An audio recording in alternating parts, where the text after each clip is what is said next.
Good evening, everybody, and welcome to our council meeting of January 12th. Um, Roll call, we do have a full council, and if you would, the Pledge of Allegiance will be led by Councilwoman Alma Flores, and the invocation will be with Councilwoman Dusty Brantner. So if you please stand.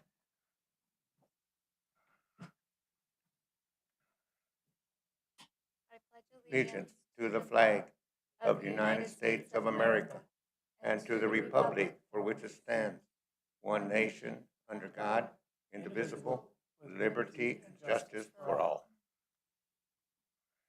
Good evening. As we gather to carry out the work of our city, let us pause to acknowledge the responsibility we share. May we be reminded that leadership is not only a role, but a service, one that calls us to listen with empathy, speak with honesty, and act with fairness. Let our efforts tonight be thoughtful and productive, grounded in mutual respect and a sincere desire to improve the lives of those we serve. May we be present, purposeful, and united in our mission to build a stronger, more vibrant community for all. With that spirit, let us begin this evening's meeting. Amen. You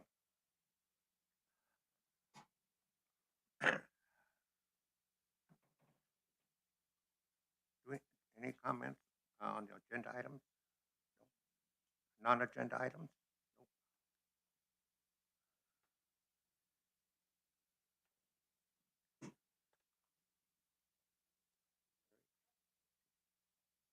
Mayor Taylor, it looks like we do have one comment. Oh, okay.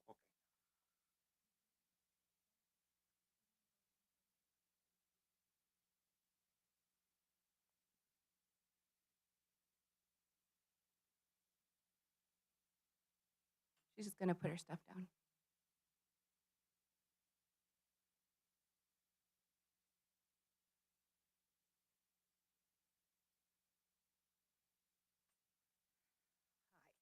I'm Sharon Gale.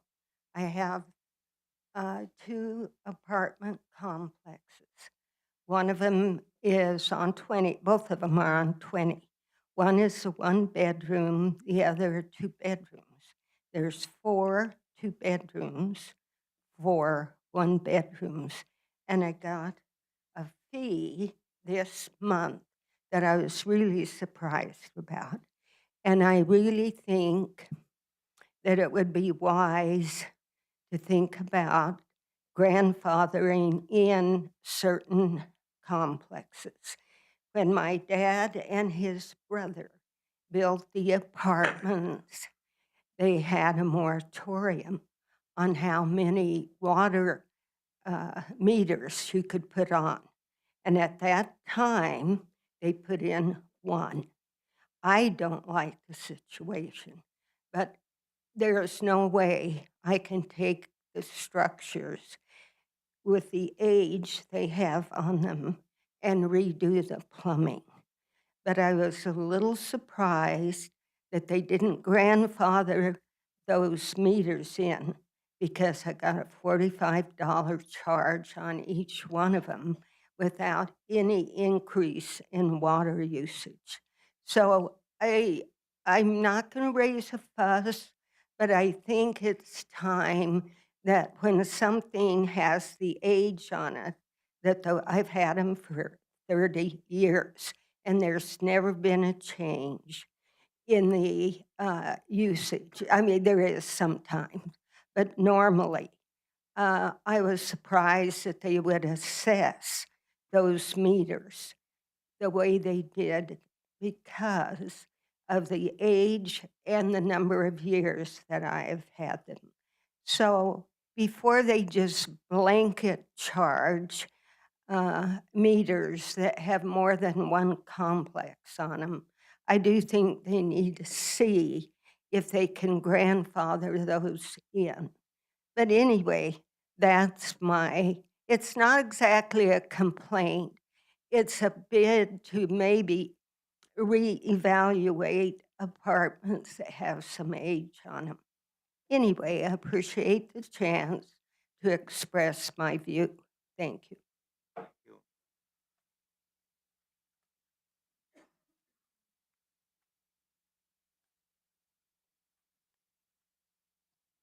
Good evening, Mayor and Council. In preparing for tonight's meeting, and before your first speaker comes up, Mr. Jeff Lowe, we realized we've yet to officially introduce our new Utilities Director to the council, so I want to do that briefly before he approaches the podium, although he's been here about 3 months now.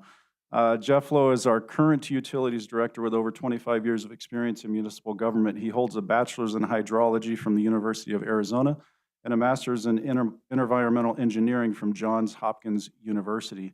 He previously served as the utilities director for the town of Camp Verde and as a capital projects manager for the city of Prescott, where he oversaw over $250 million in infrastructure projects. Again, I apologize for the delay in officially introducing him, but I think most of you have met him by now, but I'll turn the time back over to you, Mayor. Thank you. Thank you. Okay, then, item number 7, we're going to close our regular meeting and convene into a work session.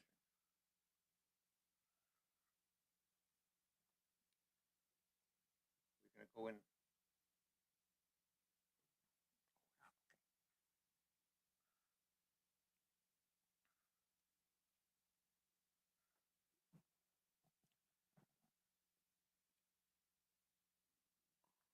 If I can get this to work.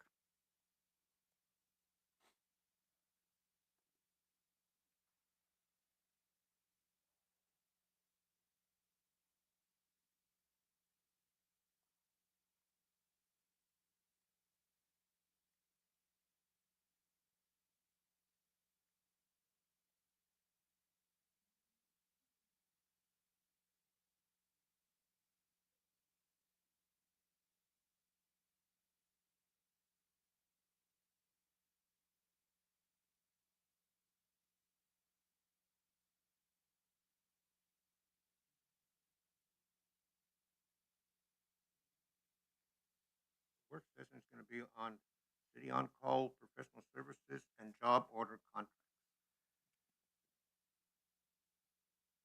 Thank you, Mayor Ortega and Vice Mayor Lopez and Council. I wanted to update you on procurement options city staff are working on for the on-call professional design services and job order contracts for project designs and construction services. A copy of our current request for statement of qualifications for on-call multiple professional services is located on the city webpage under bid postings. A request for statement of qualifications for on-call multiple professional services was advertised in the Eastern Arizona Courier on December 10th and 17th. The bid submittal is due on January 29th at City Hall with a copy of the signed addendum. We've already issued an addendum. No more questions are allowed on that.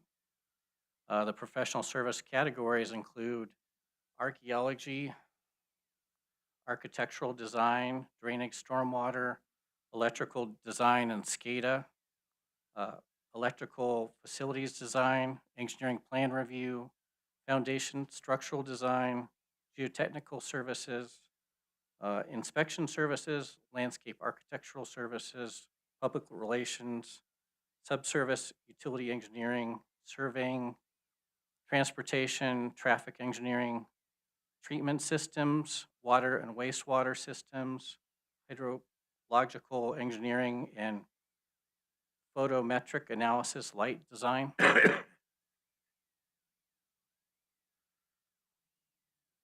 After the RSAQ has been received to select the final on-call professional services list, a review committee will be selected comprised of city staff to review and rank professional consultant firms for each category based on review criteria.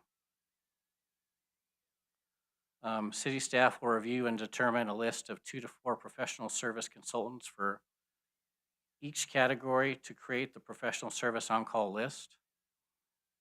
The on-call list is available to staff for 5 years with an option to extend the on-call list for 1 additional year without advertising a new request for statements of qualifications. The benefits of the on-call service include proactive planning and risk management, enhanced response to design projects and creating continuity and knowledge between city staff and consultants. Um, Does anyone have any questions on the on-call or SOQ? You mean by on-call, sorry, Mayor. You mean by on-call per request, they're on call to answer our questions? Is that what you mean by Yeah, on? so it's on-call professional services. So if we have a project where we need a design for, a road or a new utility system to be installed, we usually do an engineering design. And so that list will be on-call services for those type of functions. And cost only happens if we utilize it, or is there a set annual fee to have? There's no set annual fee. Costs will occur when we utilize it, when we hire a consultant. That's what I thought on call, where you meant you And were there's going. still the $60,000 limit. So if we're expenditures are over $60,000, it comes to council. So you would still review each contract as they come in. You mean if we're bidding, generating, putting something into effect that costs over 60,000, you bring it to us? Correct. If we have a contract that's going to cost over $60,000, it'll still come to council. Thank you, sir. Anybody else? Like the professional service on-call program, staff is working to create a similar program for on-call contractors for construction projects. This is a project I worked on at City of Prescott for 2 6 million gallon concrete pre-stressed storage tanks. Turned out pretty good. There are a variety of construction procurement methodologies available. Each services a purpose and can be effective.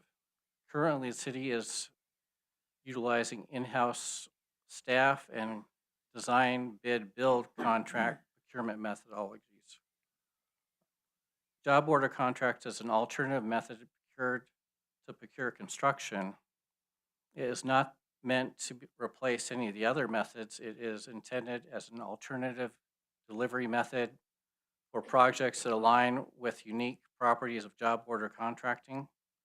JOCs also offer soliciting the services of contractors earlier during the design period of construction, which can get the contractor on board during design and can also help. Sometimes contractors know things that engineers don't know because they're out there actually doing the work. So sometimes their methodologies are better, and it's good to get their opinions on constructability of projects. So I find it very beneficial to get the contractor on board as early as possible.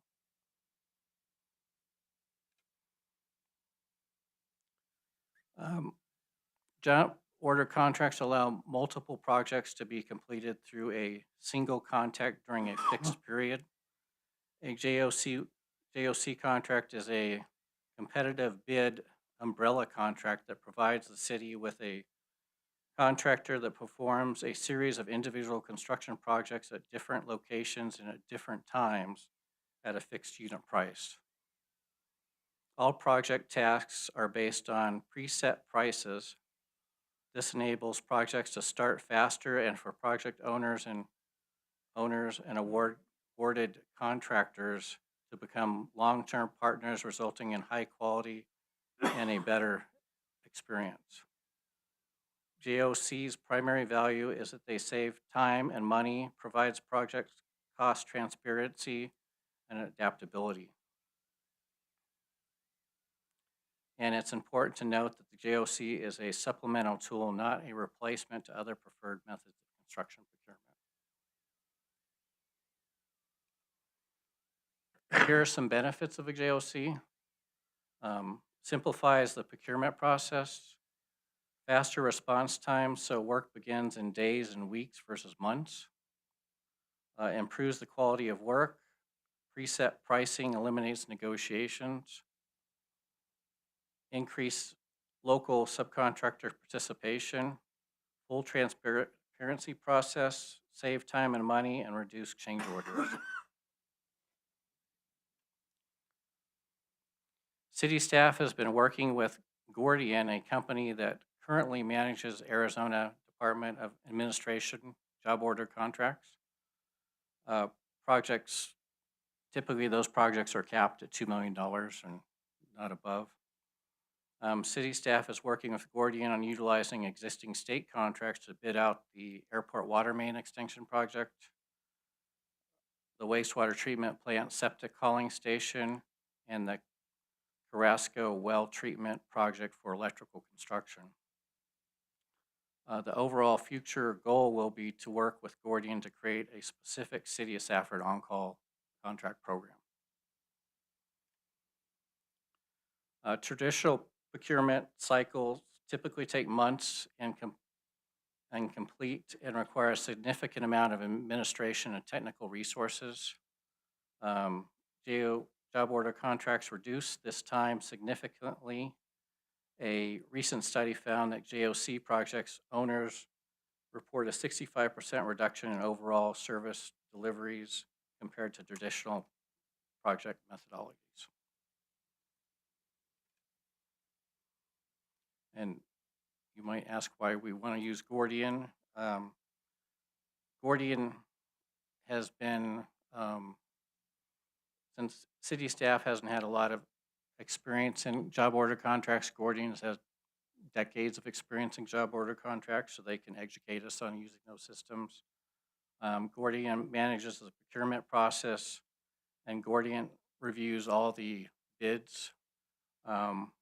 And they typically save 10 to 15% by making sure the contractors are following the bid schedules.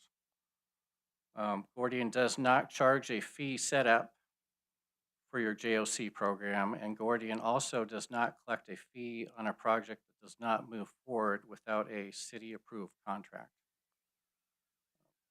Gordian only gets paid when a project successfully moves forward with a City of Safford contract.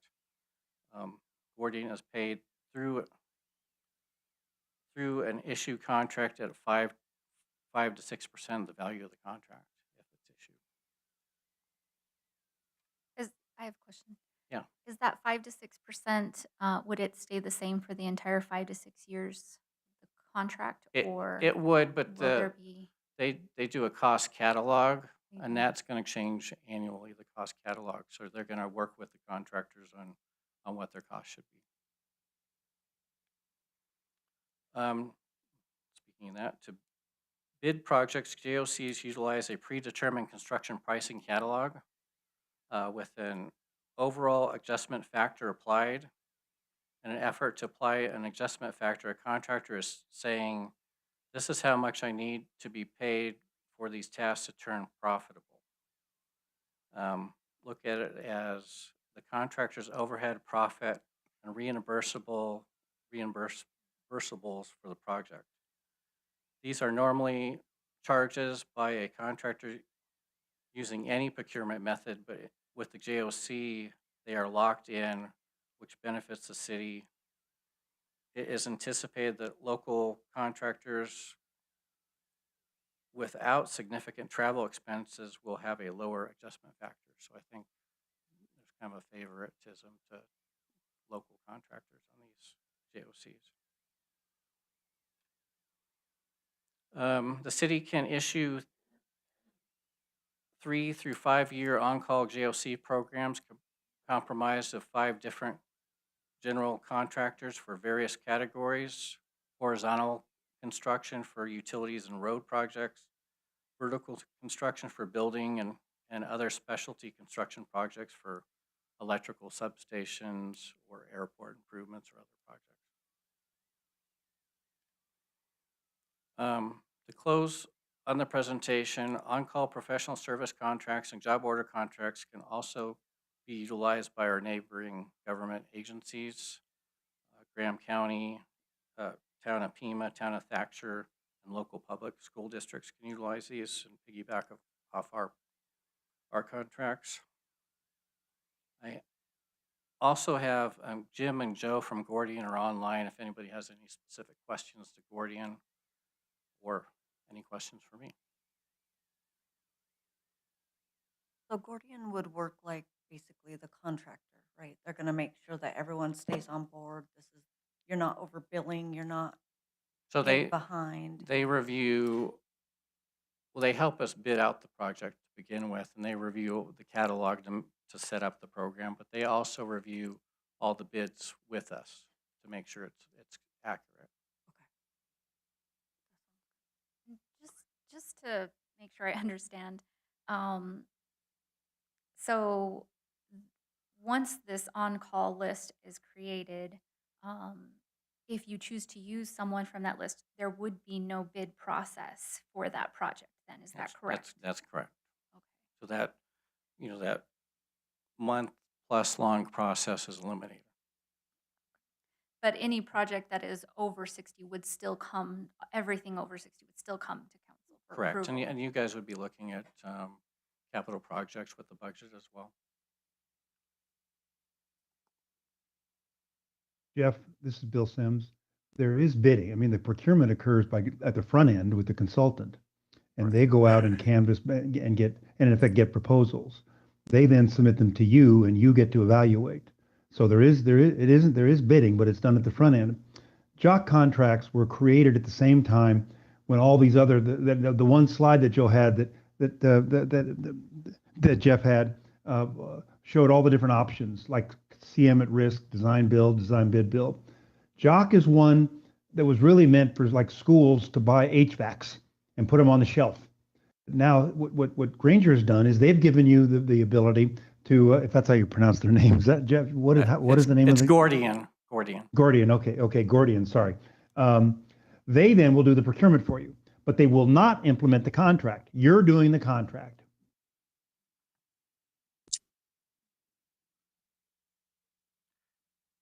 Sir, you said this could help reduce change orders. Am I too close, Mo? This helps reduce change orders?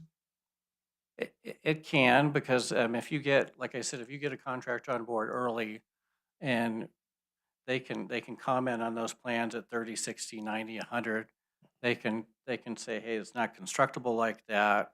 Or, I mean, it gives the contractor a lot more knowledge of a project than they would have had before. So they go over the engineering plans? They can. I mean, you don't have to do it that way, but if it's a more complex project, I'd recommend we do it that way, where we get the contractor on board ahead of schedule so they're very familiar with the project. So that would help another set of eyes over the engineering. Okay, do they help solicit grants? They can, and the engineer can help solicit grants as well. I've had engineers are normally a big help for that kind of thing. Do they offer any legal advice in some of the areas? They can. I mean, contractors can typically have legal staff, depending on the size of the contractor, but But that's yeah, maybe one of the pockets they have. I Yeah. didn't see it in here. But yeah. possibly.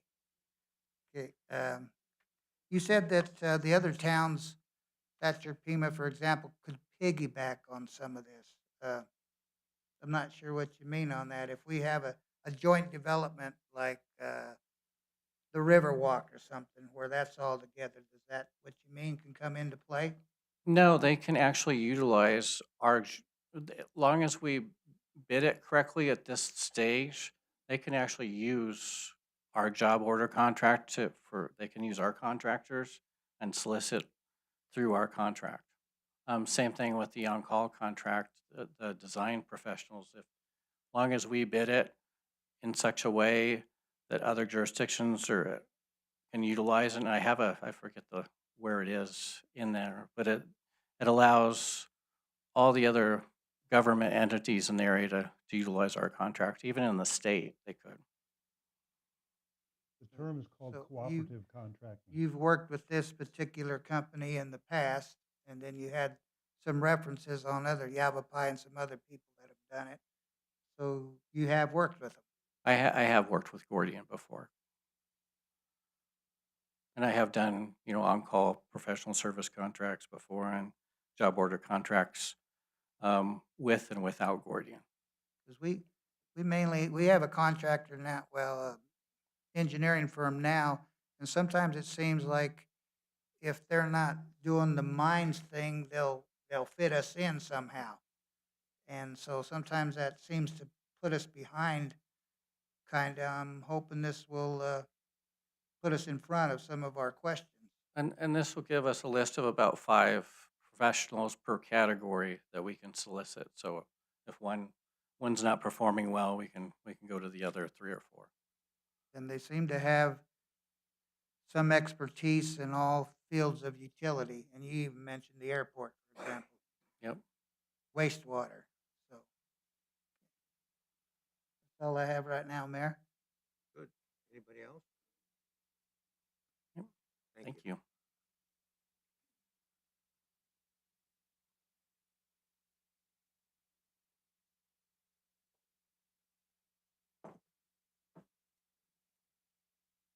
Okay, then we'll move on to item number 2, Airport Strategic Business Plan. Cameron?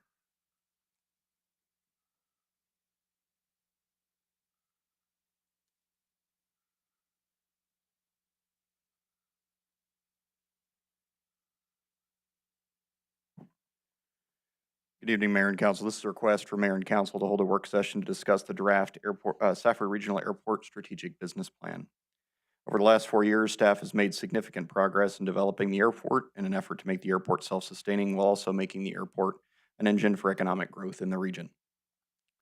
In an effort to provide clear objectives for continued development and business growth, the airport has drafted a strategic business plan.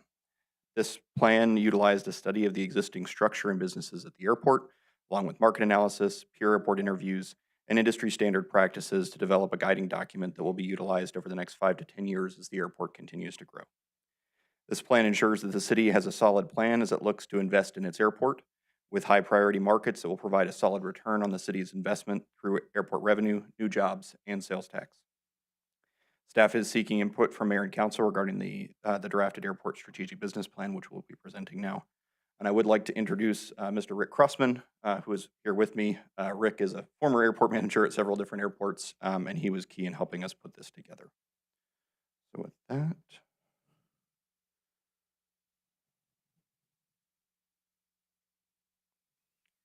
Take it away, Rick. Mayor, Vice Mayor, Council, good evening. Thank you very much for having us this evening. I'm Rick Crossman. I'm the Senior Vice President of the Genesis Consulting Group. And I'm here with my boss, Mary Ortega-Itzel, who is the principal and owner of the firm as well. And we appreciate the opportunity to come and present on the Safford Regional Airport Strategic Business Plan. We have worked with Cameron and a number of staff over the last year to put this together. And this is a fascinating airport. In a former life, I ran a number of airports myself, and you've got a lot of resources, a lot of potential here that you don't see everywhere else to move the airport forward, to change your financial structure, to benefit the community and the region and so forth. So we were happy to be involved in this process. Let's see, can I get okay. For the agenda, we're going to take a very, very high-level view of all of this, and I'll just touch on some of this. And I've asked Cameron to give me some assistance when we get into some of the more detailed areas of the financial analysis and so forth. But as you can see from the agenda, we're going to take a look at the purpose of the strategic business plan, and just in a nutshell, that is to take stock of where the airport is, where the city is, and the region is in general. What are the economics? What are the politics? What are the operational concerns? What are the resources that you can bring to bear to develop business in the future and so forth? And we do that by going through a fairly elaborate, within the document, situational analysis. We also do the airport financial analysis, which is very interesting in your case because you're in a transition towards development right now with taking over the FBO and a few other things. We looked at detail, did our own research in the document of the aviation business trends that are out here, regionally, locally, regionally, and nationally, to see what factors were out there that would influence your ability to develop your market in the future. And one of the more critical elements here is something called the Airport Peer Exchange. There's nothing new under the sun. Whatever you have for a goal of the airport, whatever it is you want to do, I guarantee you, somebody else somewhere has already done it. So with the peer review, we've had the opportunity to garner some cooperation with other airports in the region that are similar to Safford. The difference is they're further down the road. They've been able to develop their financial packages.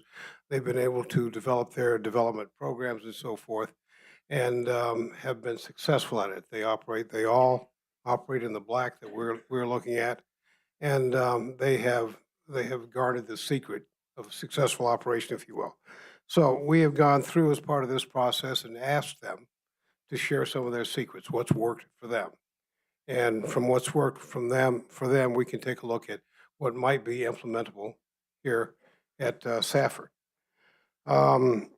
After that part, we looked at airport development zones. If you have a number of opportunities in the future, and you do, you're going to do a number of things. You may do business development for your business park. You'll do industrial development and aviation development on the airport itself. You've got an ongoing capital improvement program, among other things, on the airport to keep the infrastructure going.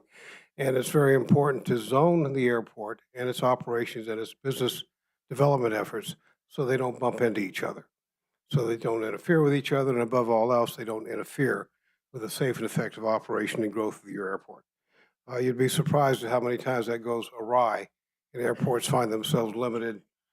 They could have runway limitations, they could have operational limitations because they've just got too much of the wrong business in the wrong place. After that, we'll look at the new development zone recommendations that we put forth in the report, and we'll talk about an implementation plan. How are we going to achieve this? We have identified 8 goals in this and said this is where we want to go, and who's going to be responsible for taking us there? How are we going to actually turn this into fact? And then we'll talk about conclusions and next steps. And it seems to be with any planning effort, after you do one plan, you find out you need to plan for several other contingencies down the road. And we're going to outline what those are and how they'll be important to Safford. So to start out, the Safford business plan overview, and I've already given you an insight to this, and I won't bore into the detail too much, establishes who you are, what you are, where you are in the current market. What's the current economic market? What's the current political market? Where does the city want to go? Where does the region want to go? How can you develop the airport to be the best steward of its resources for all of those folks going forward? So elements of the plan that we've written and submitted include the situational analysis that we talked about, the financial analysis, which we'll get into next, which talks about how you pay your way. Most small airports, especially in this part of the country, have not traditionally made money. They could have, they should have. They have traditionally been supported by cities or counties, whoever the owners were and so forth, and not taken a bold step towards development for profitability, for efficiency for the airport and so forth. And it used to be that that was an accepted premise to operate your airport, a small airport.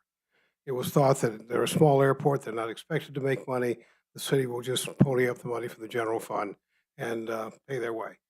Well, in recent years, the taxpayer idea of whether that it was correct or not has changed.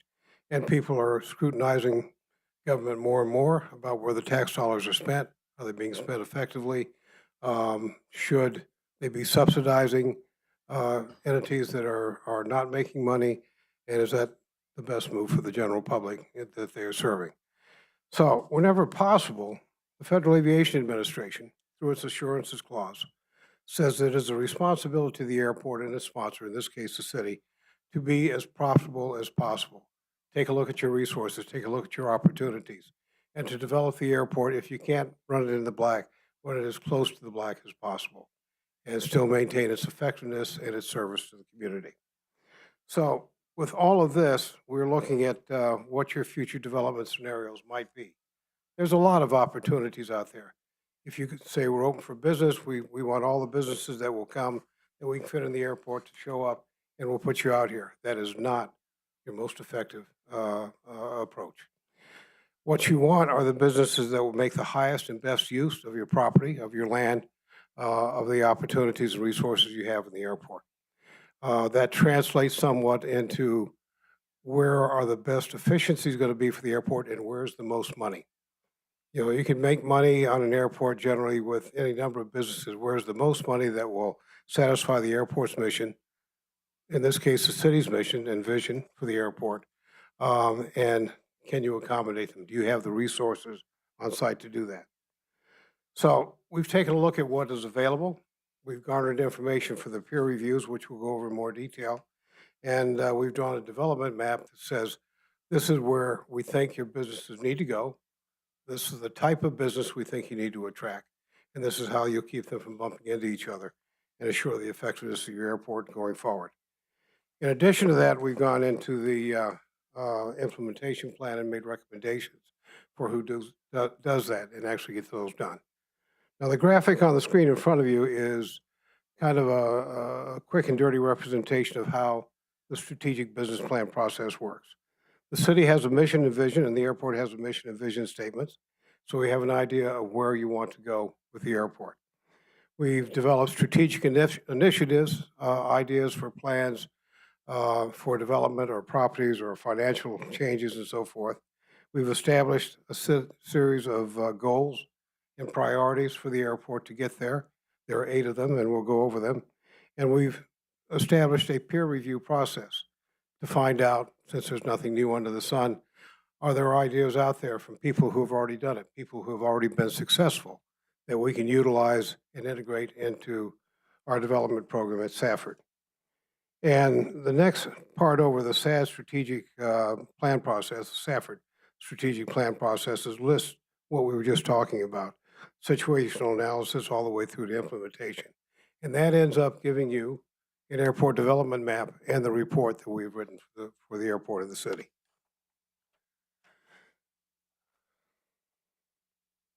Okay, to comment just briefly, we've already talked quite a bit about it, of what the situational analysis is comprised of.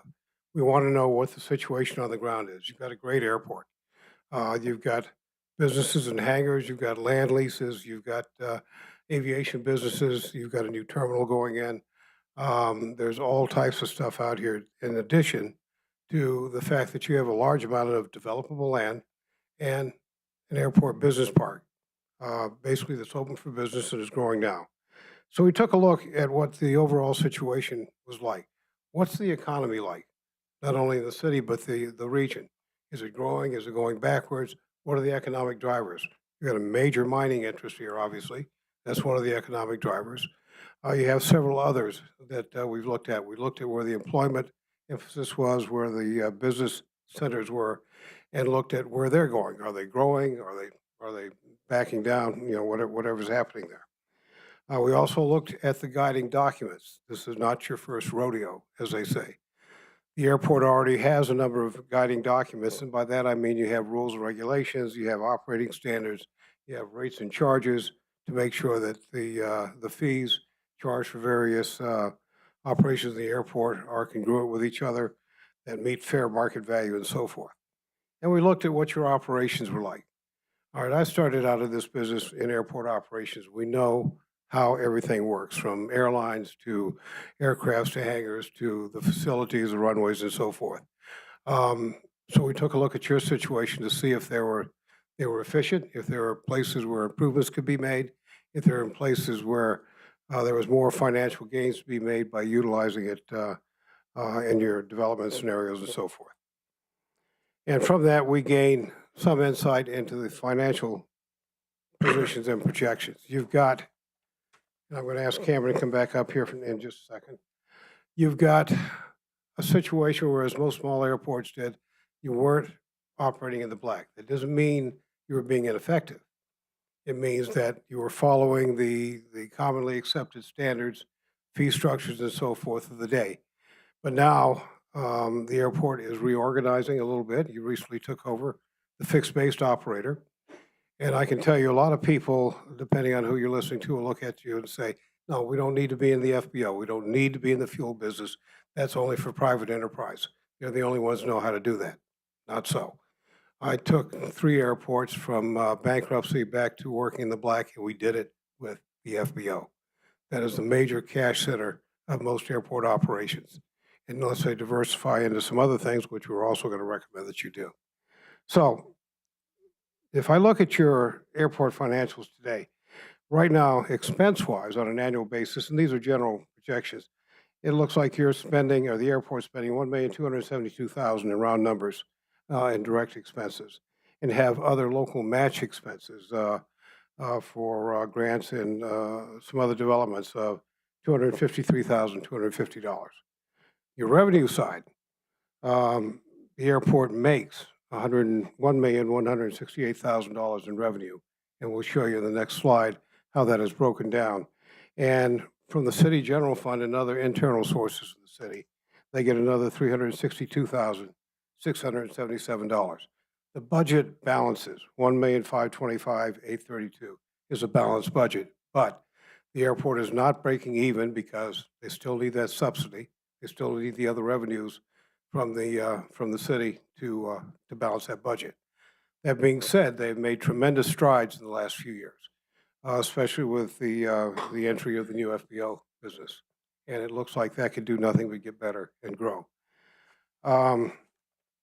Cameron, do you want to talk a little bit about the details of that graphic before we go on?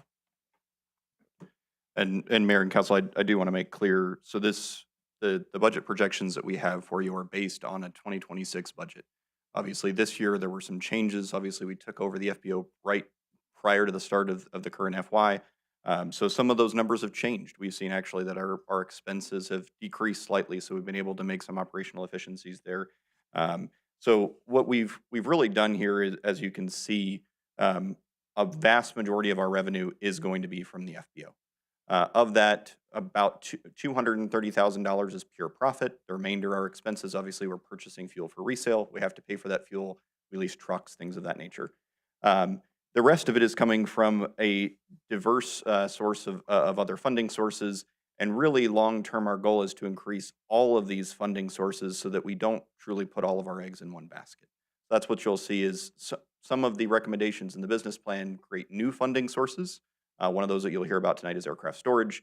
Other ones are increasing the amount of money we make from hangars. Obviously, we're in the process of building hangars right now with the hangar for PHI. Those funding streams are going to be critical as we continue moving forward. You can build an asset that pays for itself in 10 years, and then you have it for another 50, and it continues to cash flow. And not only does it cash flow for the airport, it cash flows for the city in terms of jobs and sales tax, depending on the nature of the business, et cetera.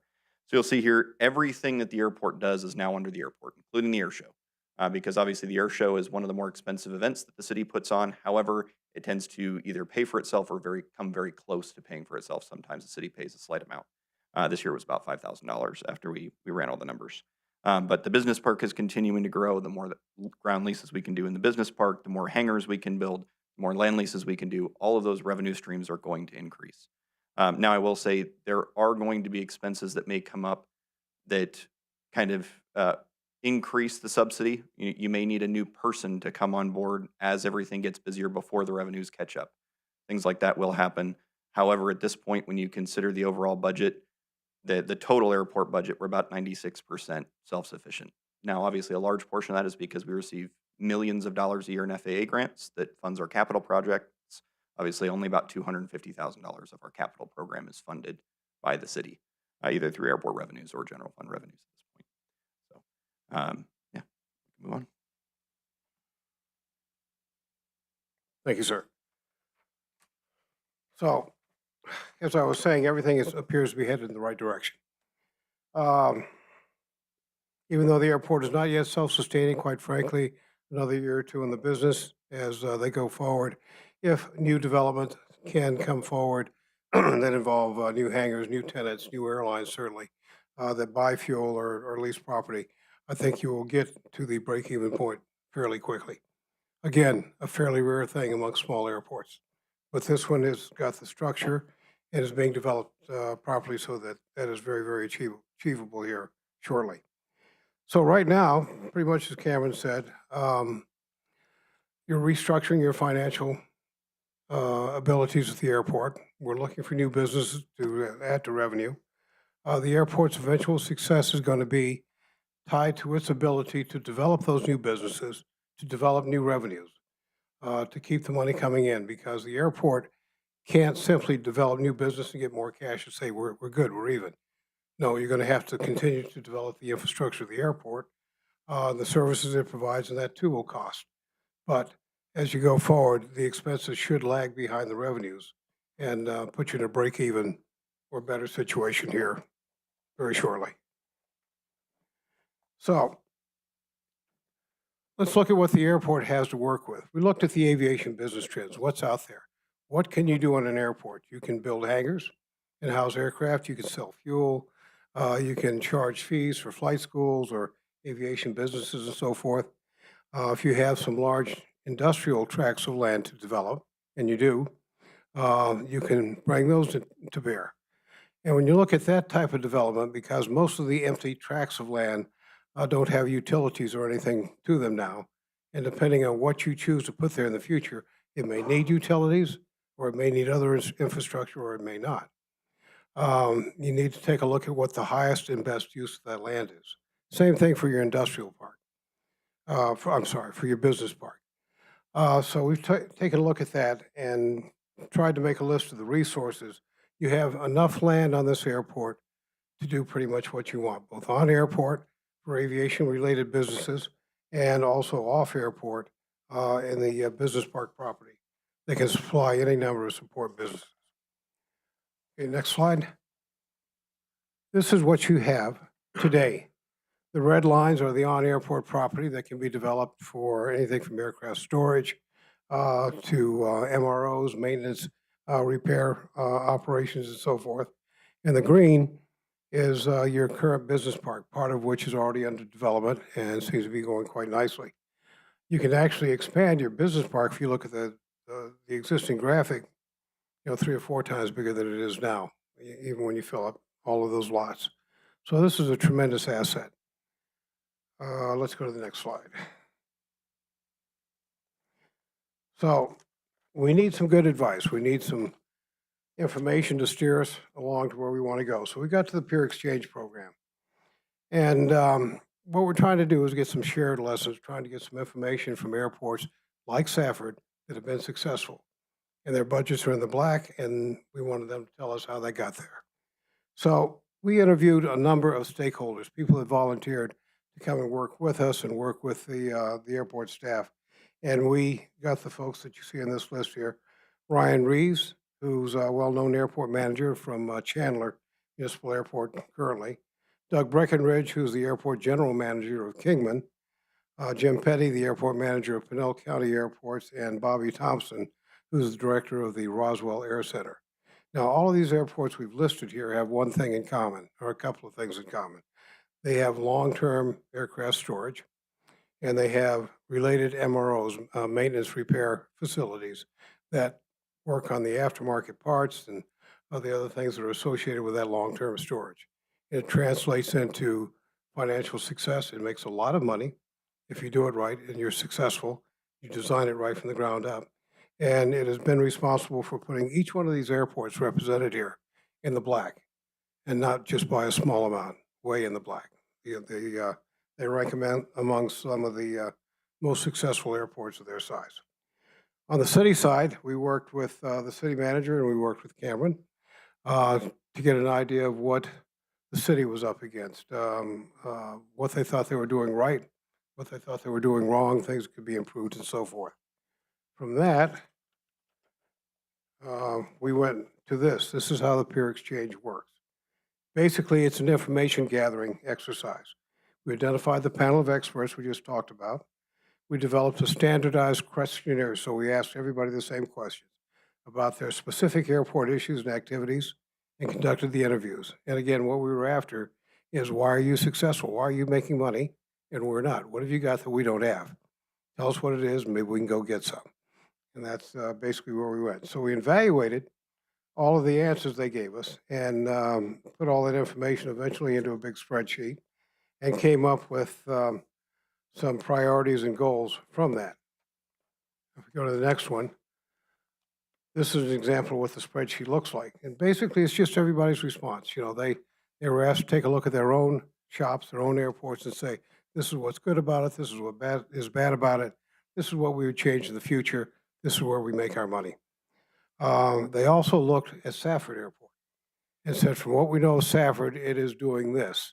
And we agree with what they're doing, or we don't agree with what they're doing.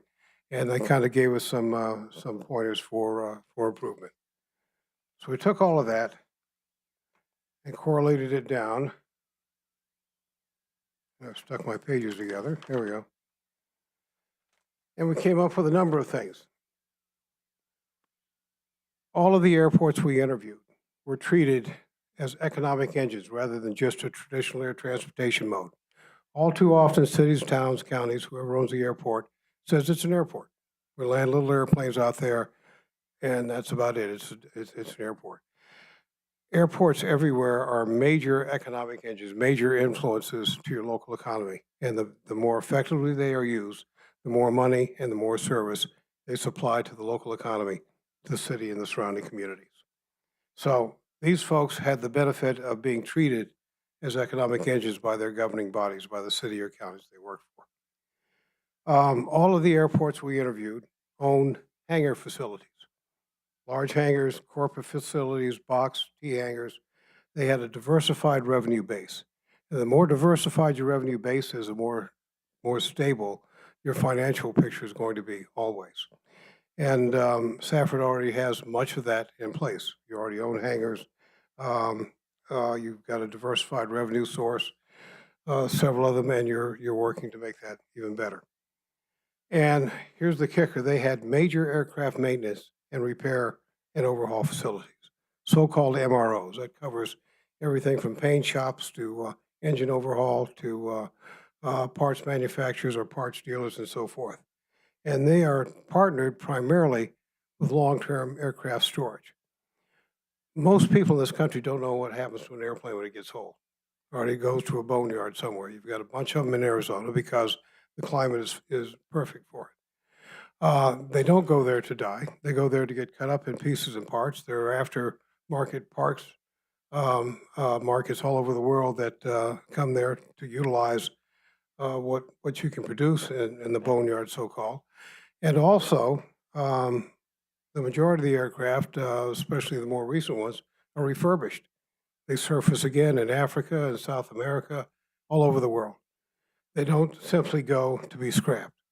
So any activity you have associated with that long-term storage, whether you're receiving money just for the ground they occupy because they're storing it there, or from aftermarket parts, or from salvage or scrap, or whatever you're doing, is revenue that comes into the airport that was never there before. The combination of these two factors, the airport storage and the MROs that are associated with them, were responsible in every case for putting the 4 airports we interviewed over the hump from the red into the black. And it is the mainstay of their economic strength of the airport.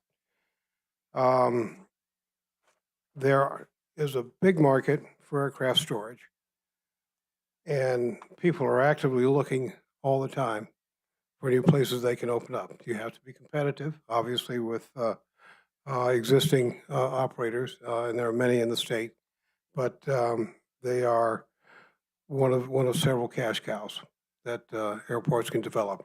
And this is a responsible development. Now, that bears the next question. We came up with this map, which mirrors fairly closely one of the maps you already had about where everything should go. If you look at the blue sections, those are the sections that are on the airport. You would probably, if you went into the aircraft storage business, you would probably put it in the light blue on the right-hand side portion, which I can't read how many acres it is. There's quite a few acres, which gives you access to move those aircraft on and off the airfield and provide them with a lot of outdoor storage. Could you explain the storage a little better? Basically, you park the airplane outside. Whose airplane? Period. Yeah. What happens when you have an airliner that you're going to mothball for a while? You find a very dry climate like this. You park it outside. You go in and I want to say winterize, but it's not winterized. You secure that aircraft. You seal it up. You take the any parts you want on it off. You protect it against the weather as best you can because you're going to use it again. And you can put, we've had the airlines have put certain aircraft into mothballs into long-term storage places like this for years because the market wouldn't support their use. And then when the market changes again and they need those aircraft again, they will take them out of mothballs and put them back in service. So there's all types of opportunities like this. But the owner of the aircraft that brings them are responsible for providing those services. They just need a place to put them. And then they need a place to do something with them if they're going to salvage it, if they're going to take pieces and parts off of it for the aftermarket parts opportunities are out there, if they're going to repair it at a later date, whatever it is they're going to do for it. They need those facilities available to them on the airport. That is the MRO facility. That's the maintenance, repair, and operations facility that go along hand in hand. As airport revenue sources go, this is one of those examples that is wildly successful. You compete for everything. You compete with your price of fuel against the airport down the road. You compete with your hangar rent against the airport down the road and so forth. There are people you will compete with for this type of storage as well, but there is enough business out there where nobody's coming up short. There is a requirement that you know what you're doing when you get into the business, when you get into the aircraft storage business. And there's another study that we'll mention as well that you probably would need to undertake to make sure that everything is coordinated properly. So the other things that we marked on here, the yellow portion, for example, is housing a lot of your development today. There are some hangar developments going in there now, small general aviation hangar. The purple section right in the middle is prime property for development of corporate operations, corporate hangars, corporate aircraft, your terminal buildings in there. Corporate is another fast-growing part of the aviation segment.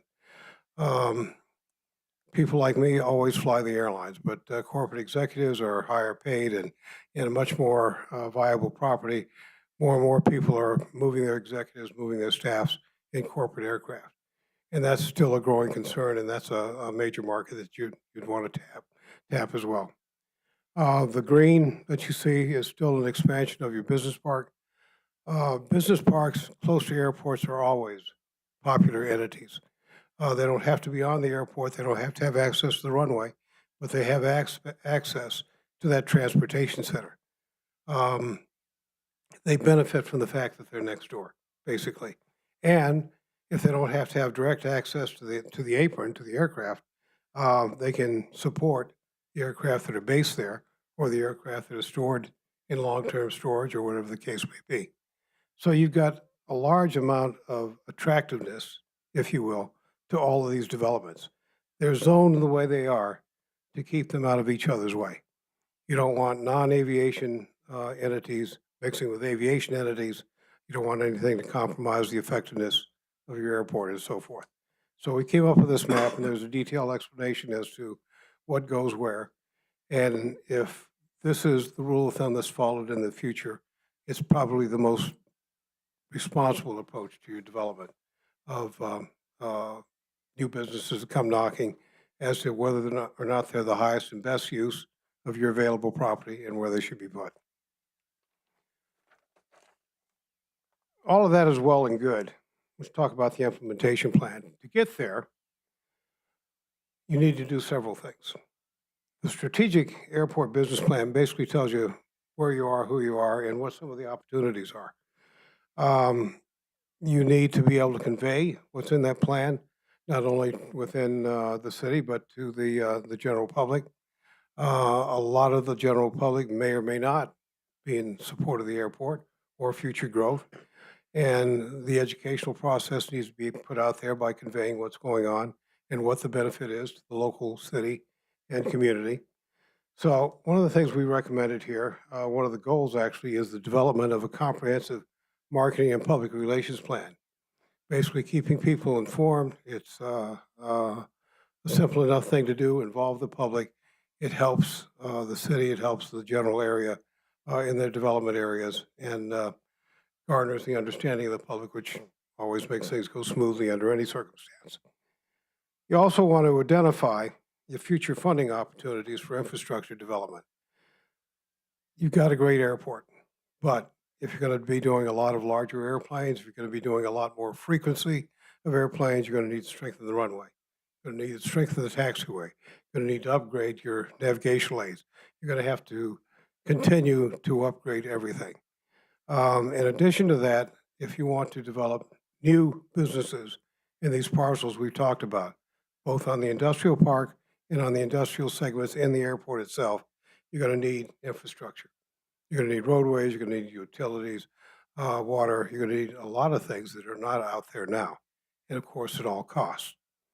So you need to identify where the money can come from.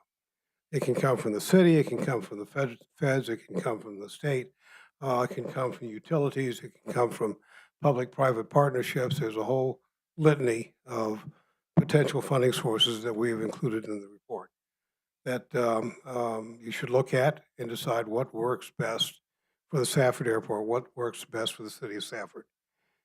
And you need to pursue markets that differentiate Safford Regional Airport. What are you known for? It's a great little airport. But if you're known for the major dollar makers, if you will, if you're known for aircraft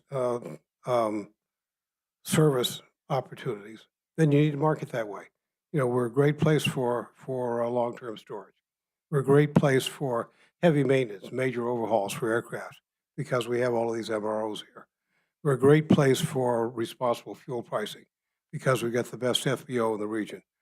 That's the kind of fine-tuning you need to do for your marketing programs. You need to get that word out there so people know who you are, where you are, what you have to offer over the other markets. I wanted to talk a little bit about expanding new air service. You've had airline service. You may have it again. To my mind, I've done a lot of air service development in years past myself. Safford is right for commercial air service. It's always a slow start. You have to win over the confidence of the public, get people to the airplane, have them believe the reliability is there, because if they don't think the airplane will fly, or it's not reliable, or the prices are too high or whatnot, they're down the road to Tucson or Phoenix or whatever. And actually garnering that public trust is a major effort. Usually you have to run it for a while until people come to believe, if you will. But I think Safford is ripe to get a commercial air carrier in here, and under the right circumstances, keep it here. It is instrumental, oftentimes, in bringing growth, more growth to the businesses you have, the businesses that you hope you will have in the future, because it allows you access. You get on an airplane, a commercial airplane here in Safford, and you have access to the National Airspace System. You get on this airplane, you go to Phoenix, you change planes, go anywhere. And that is very, very important, especially for people that need to move executives or just need to move people in an effective manner. It's a beautiful drive down here from Phoenix. It's also 3 hours on the road. And if you can spend that in an airplane in 30 or 45 minutes instead of 3 hours, and you fly a lot, as I do, you'll go for the air service. So the other goal here is build a new Safford Regional Airport terminal building. That's already in process. I don't know what I can say about that, but it's a major improvement to the airport. It is the face of your airport to the community. So you can't really go wrong there. Another plan, and I know everybody looks at this and says, oh great, another plan. You need a master development plan.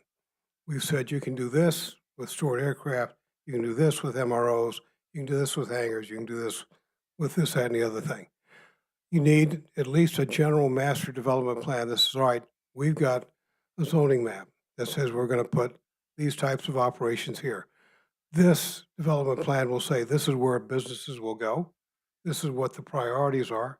This is what types of businesses we think make the highest and best use of our property. And this is how we will treat development. That's the master development plan.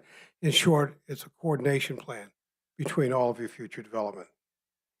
Aircraft storage plan, it's a very specialized business, if you will.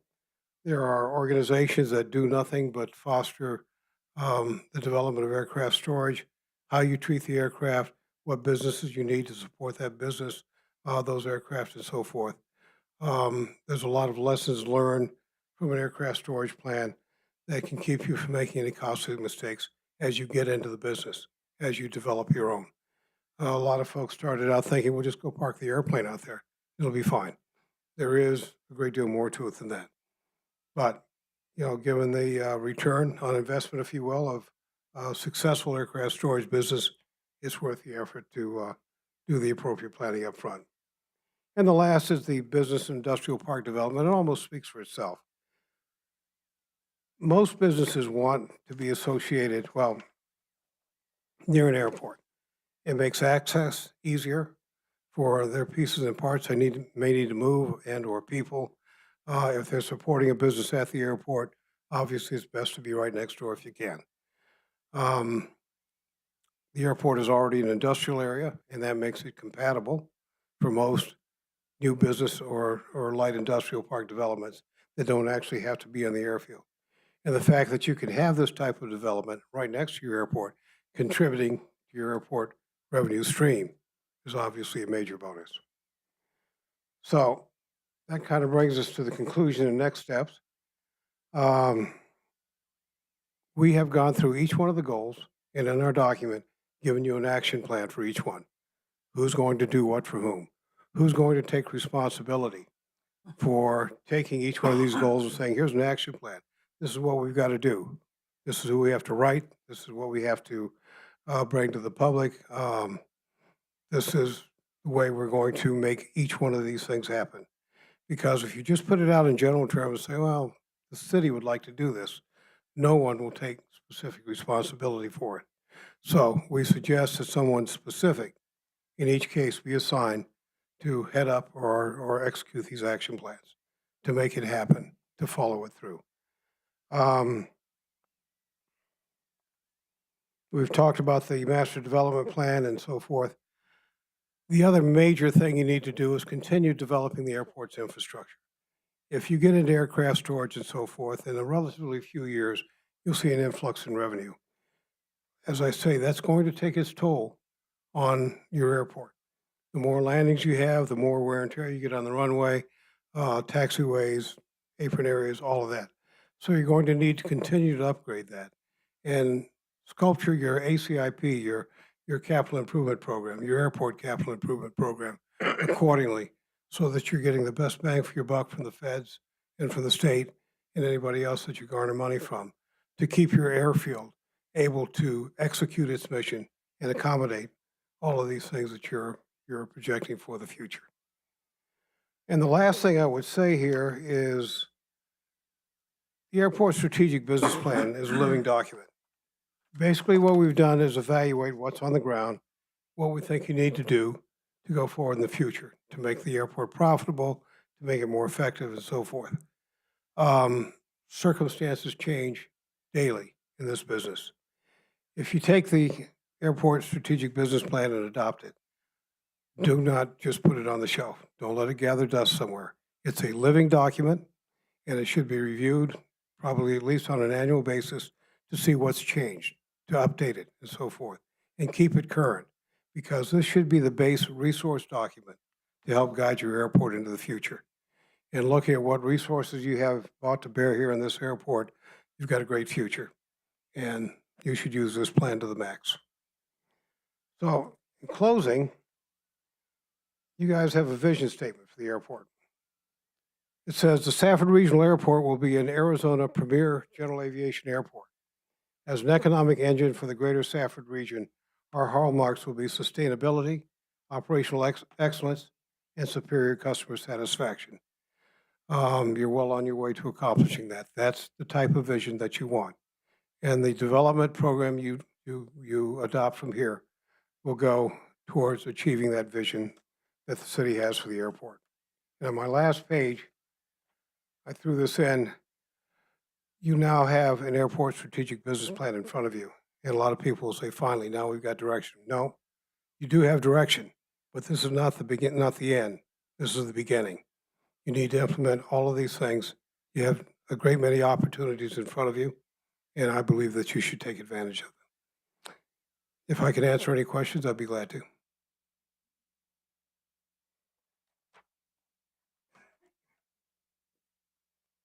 You think the possibility of the railroad by the mine going by there or through there would add any positive to the airport itself? Absolutely. As a matter of fact, I did not mention it this presentation, but we were aware that it's out there. And if you develop anything that resembles any type of a package or an air cargo business, the mine would probably be a prime customer for that sort of thing. And the fact that you have the ability to bring something in by rail and ship it out by air or vice versa is a major benefit to the airport.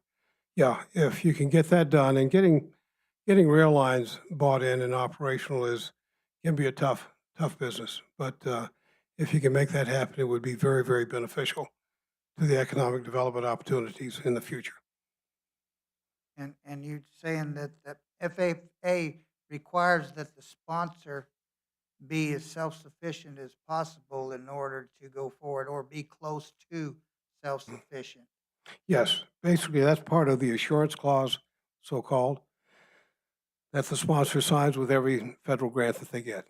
And it doesn't say you have to operate in the black or we're not going to give you any money, but it says you will be as effective as possible. And, generate what revenue sources you can. You'll be a responsible steward of the airport, operating it in the best fashion possible for the public good and for the city, obviously, and as effectively financially as you can. Because the more financial responsibility that you can carry, the less financial burden is going to have to come from other sources like federal or state grants and so forth. So yes, they're saying be the very best you can be, and make sure that you're a good steward for the federal money that goes into your facility. Because, as you know, they're paying approximately 90% of all of your federal grants, and that's money that does not have to come out of your pockets, does not have to come out of the general fund. So you want to be good stewards of your facility and utilize that in the best way possible. And the peer revenue board you put together, some of their recommendations was to pretty much stay the course with what we were doing there now with the general, taking care of the people we have there now and making sure they're satisfied and everything's pleasant with them. With doing that, I'm hoping we can achieve sustainability in that area, because moving on with some of these is a little rough, but it's not impossible. I don't want to back up all the way, but then again, I can't just jump out there. No, that's true. And I think maybe I could best answer that by saying you have a lot of opportunities. You could solicit 100 different businesses to come here. That's probably not prudent. Which ones are going to pay you the most? Which ones are going to be the best fit for the airport? Can you get one or two of them instead of 98 of them and achieve the same goal, self-sustainability? And the answer, I think, here has to be yes. My personal belief and recommendation of this report is if you get into the long-term aircraft storage business and the MROs, along with the diversified income that you're already getting from the businesses already established, and there'll be more in the future, that should put you over the top. That should make you self-sufficient. If you can do that development successfully, you'll be in the black for the foreseeable future. So you would offer other opportunities as well, such as corporate development, because it's out there. So business is here, it's growing. Why not take advantage of that as well? The demand for hangars for GA aircraft, same thing. You're already in the business.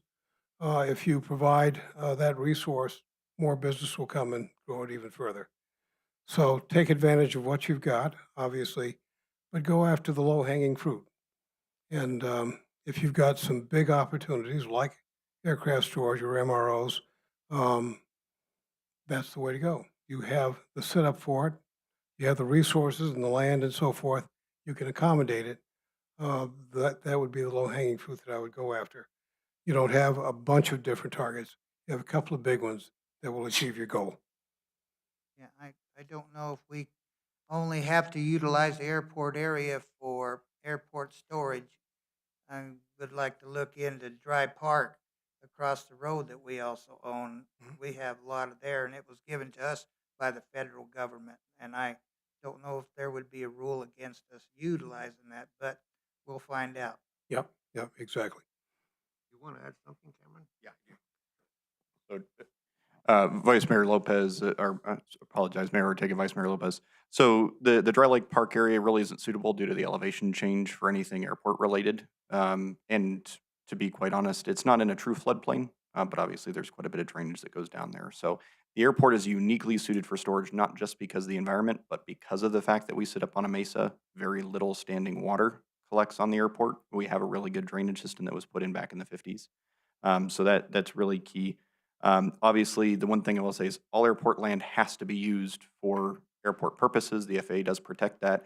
However, the business park is actually two separate parcels. There's one parcel that was purchased by the city as part of a lawsuit in the early 2000s. And that parcel was purchased with city funds, not with FAA funds. That's why we're able to do some of the industrial development out there that we are. And that's why we're focusing on that. Obviously, it's not usable for aviation storage because it's across a road and past hangars from the runway. So it'd be incredibly hard to use that space. And we have so much land available to us for aviation use, and we're bordered by state land on the north side of the airport. So if we ever did reach a point when we had reached capacity and we needed space, there are thousands of acres of state trust land that border the airport that we're on a level plane with them if you go directly north of the airport. There is some property obviously that's owned by Freeport. It used to be Phelps Dodge property, but we're in a very good situation with land. We've got thousands of acres that we could potentially use long-term, 50, 100 years out, if we were to fill up the space. The big thing that's really good about storage is you can use that space for aircraft storage now, start getting the revenue flowing, and if you hit a point in the future when you have other demands on that property for permanent structures, i.e. hangars, whatever it may be, you can move those airplanes. And that's the biggest thing is you're collecting quite a bit of revenue upfront, not just from the storage fees itself, but obviously if they pull an engine off and they sell that engine in Safford, you're getting sales tax revenue from that. You're getting jobs from that. And that's a huge impact. The airport is already one of your major sales tax generators because we do already have some of these things we've been talking about on a smaller scale. We have a paint shop. Ponderosa is an MRO on a smaller scale. Now we're talking about taking it to the next step. Everything we've done in here, we started, and over time, those items will continue to grow as the airport grows. And we can utilize a third party for storage. So we Correct. don't necessarily have to run it. We No, just- you would okay. not. All these storage operators at all the airports that we're talking about, they're all third-party private companies. They come in, they do an agreement with the airport. That's why you need those plans, because those will dictate the terms of your leases and agreements with them to make sure that you don't end up with 30 aircraft parked on ground. That company went bankrupt and now you're stuck with a whole bunch of airliners parked on your airport. You have protections in place. You make sure you do it sustainably. You make sure there are no environmental impacts that could come back to bite you later. Kingman had to go through that because the Army went and melted a bunch of B-17s in their property. And they had large environmental impacts. The nice thing is we've got 75 years, 100 years worth of experience that we can rely on from all these other airports so that we don't repeat the mistakes of the past. And some of what you've developed already and mapped out, did you also have ideas for the zoning of it? Yes, so if we go back to the, That'll be part of what you present, have in this package for us to have. correct, and it is in all this is in the actual strategic business plan.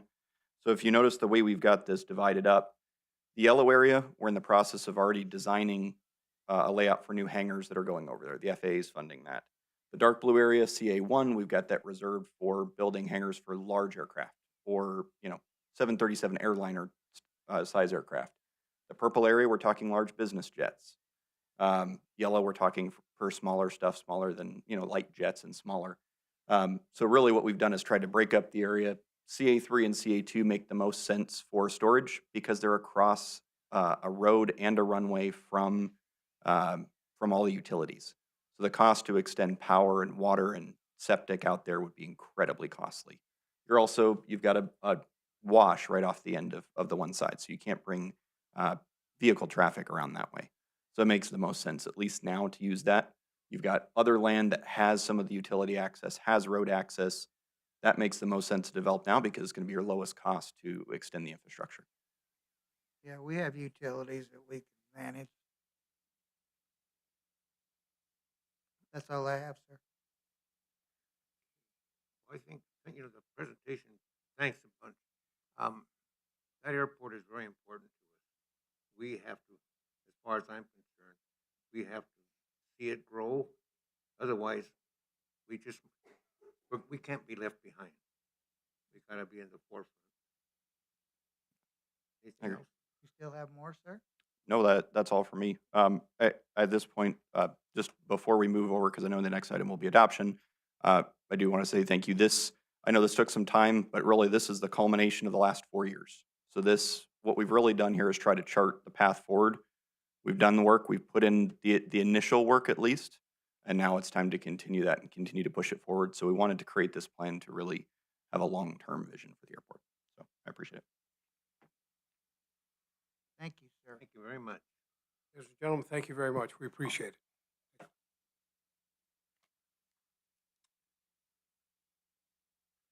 Okay, we'll go on to item number 9. We'll close the work session and reconvene into our regular meeting. Item number 10. Our resolutions. Resolution number 1, R26-001, the Airport Strategic Business Plan. This is an action item. Good evening, Mayor and Council. This is a request from Mayor and Council to approve Resolution R26-001, a resolution adopting the Safford Regional Airport Strategic Business Plan. I won't reread the background and analysis because you have already heard that, and we are recommending adoption or approval of the resolution, and the completed plan is attached. Mayor, I move that we approve Resolution R26-001. Second. We have a motion and a second to approve Resolution R26-001. All in favor? Opposed? Carries. This approves Resolution number R26-001, a resolution of the Mayor and City Council of the City of Safford, Graham County, Arizona, adopting the airport strategic plan, business plan for the Safford Regional Airport, First Lieutenant Dwayne Spalsbury Field.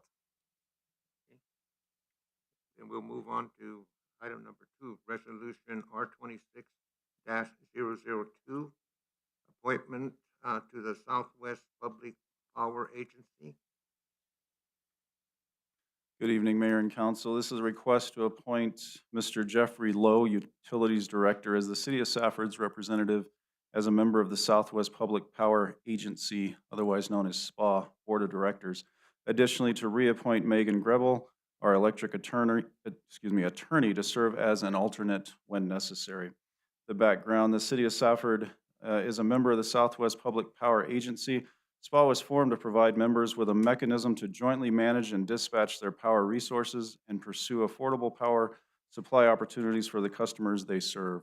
Full members include irrigation and electrical districts, municipal electrical utilities, and tribal utilities. Staff recommends approval of the above mentioned or aforementioned appointments.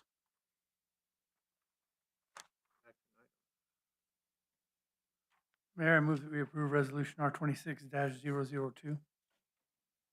Second. Okay, we have a motion and a second to approve Resolution R26-002. All in favor? Opposed?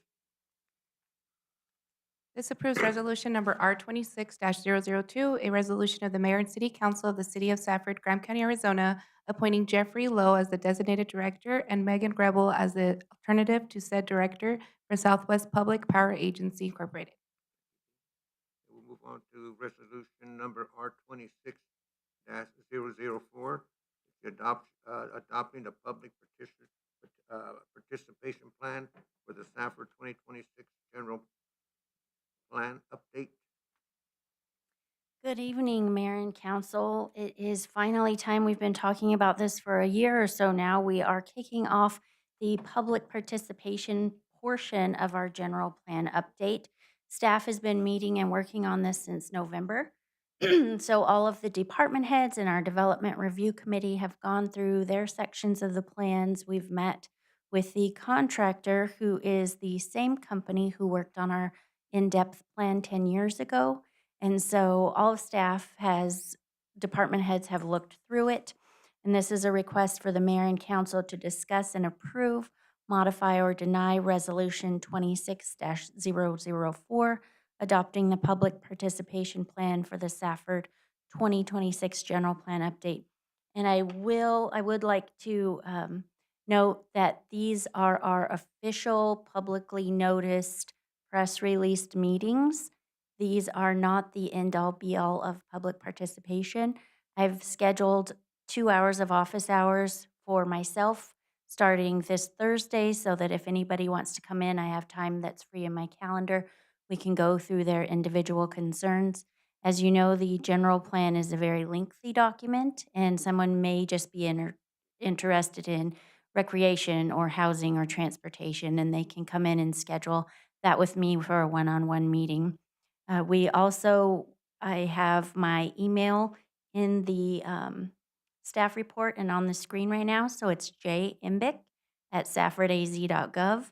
And my phone number is 928-432-4299. If anyone would like me to come to their meeting, say it's the Lions Club or the Downtown Association, and we can do a little workshop with each individual group. Because I know a lot of people have very specific interests, and the lengthy public meetings are sometimes a little intimidating. With that, the background, the general plan serves as a statement of community goals and development policies. Updating it ensures that the plan remains aligned with the city's long-term vision and effectively addresses current and future challenges and is required by state statute. And if you'll remember that 10 years ago, the plan was very in-depth with the Planning Center and created this large document.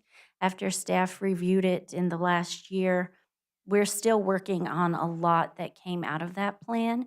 And so we're going with an update this year. It also is the first year that this has to be ratified by the voters. So we're starting with a document that they have seen before, the council has worked with. We'll be updating it so that the ratification process is easier for people to understand.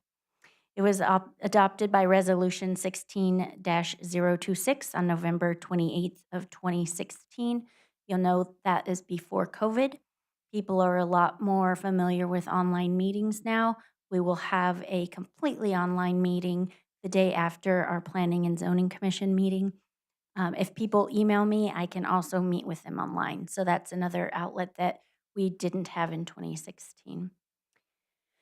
We have to either readopt or update a new general plan. Given the in-depth comprehensive planning process that was completed in 2016, it's still applicable in most areas and will only need updated. The Planning Center, as I stated, was the contractor that we worked with previously, so their staff, they actually have staff members that were on staff 10 years ago, so they're very familiar with our city and our plan. We've passed the 10,000 population threshold, so this will be the first and ongoing ratification by voters. Mr. Sims has reviewed the resolution and participation plan, and staff requests that the mayor and council approve Resolution 26-004, adopting the public participation plan for the Safford 2026 general plan update.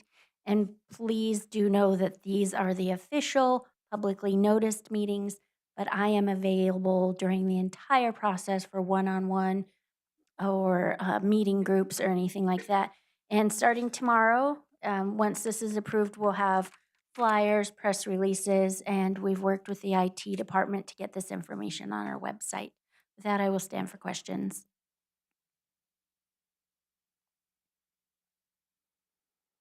You say we're utilizing the same company as 10 years ago? Yes, Mayor and Vice Mayor, we requested bids and we've worked with this company, and of the 3 people that replied, they were the most familiar with our city and gave us the most responsive bid for our process. I think they got some national recognition for the plan. They Yes. had a person named Monique, I think. I don't know if that person's still there. And then you're suggesting that this possibly would only need an update, not necessarily a whole overhaul. Correct, yes, Mayor and Vice Mayor, this current plan that we have actually won a state planning award in 2016.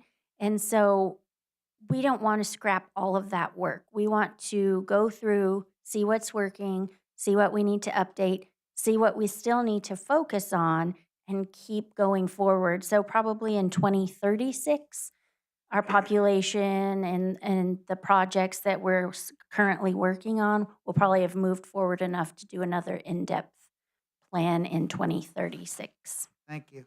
Mhm. If not, it's an action item. Mayor, I move that we approve Resolution R26-004. Second. Okay, we have a motion and a second to approve R 26-004. All in favor? Opposed? This approves resolution number R26-004, a resolution of the City Council of the City of Safford, Graham County, Arizona, adopting the public participation plan for the Safford 2026 General Plan Update. Thank you. We'll move on to item number 11. Ordinance number 026-001, amendment to the City Code Title II, Chapter 2.20, Section 2.20.060, compensation. The first read. Good evening, Mayor and Council. The purpose of this item is to present the first reading of ordinance number 026-001, which proposes an amendment to section 2.20.060, the compensation section of the Safford Municipal Code.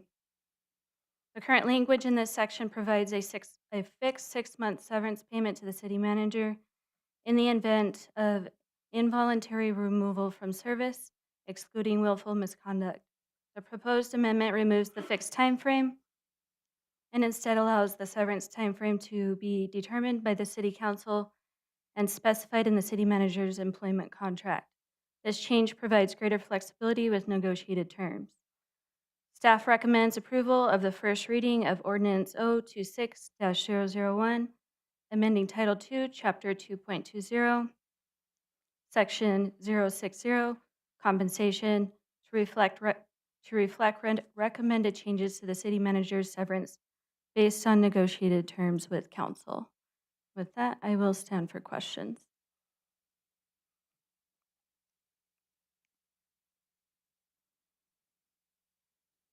I kind of suggest that we leave it like it is, at the 6 months and not change the document at all.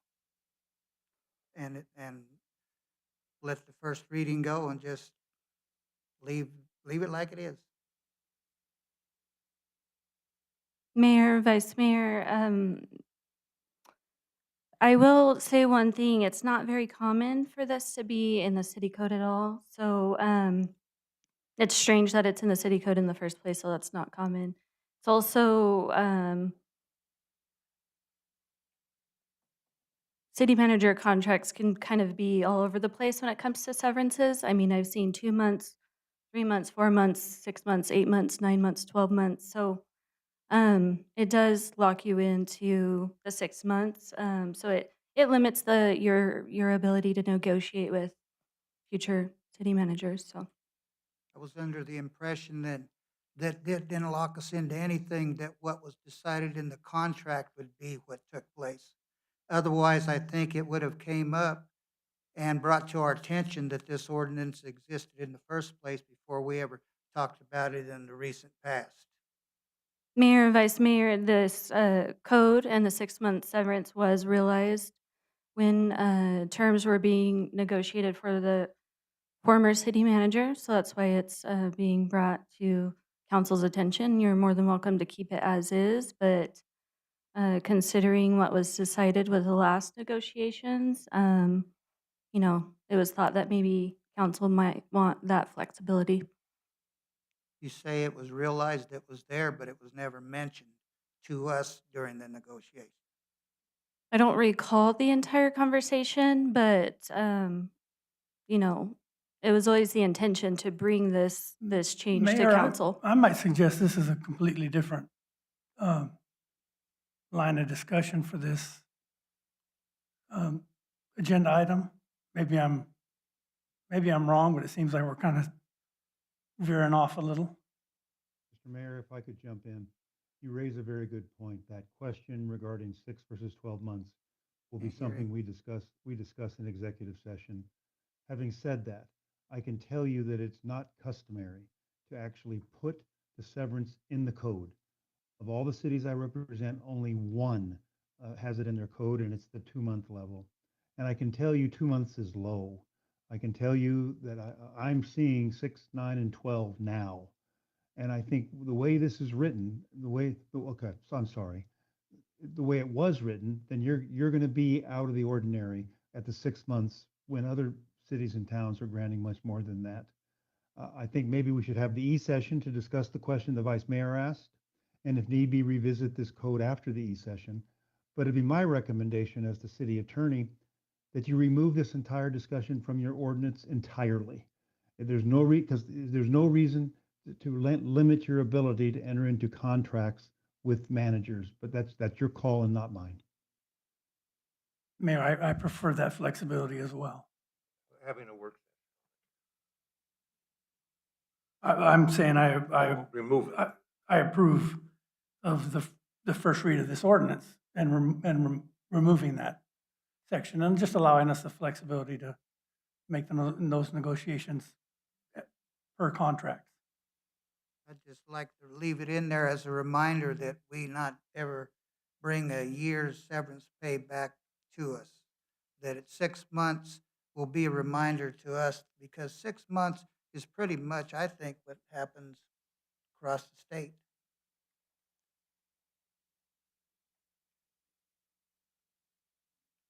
So where we at on this now? Is there any more discussion? I'm with Assistant Vice Mayor. I think we all got told a lot about the 1 year, so I would like to leave it at 6 months too. I think the public had a good input on that, and I'd like to see it stay the same. I'd like to go with their input. I'm with Attorney Sims. I say we take it out of there. I agree. I think we, as council, need the flexibility to be able to, you know, have that within the contract. And it could be lower than 6 months if that's Right. what's negotiated in Right. Yes. whatever contract. Exactly. Right. We need, what you want to remove? Mayor, I move that we approve ordinance 026-001. Second. Okay, we have an. Mayor Ortega? The First motion- read, I'm sorry. Thank you, I Mr. move Campbell. that we approve a first reading of ordinance 026-001. And I second that. All in favor? Any opposed? Oh, one opposed, 2 opposed.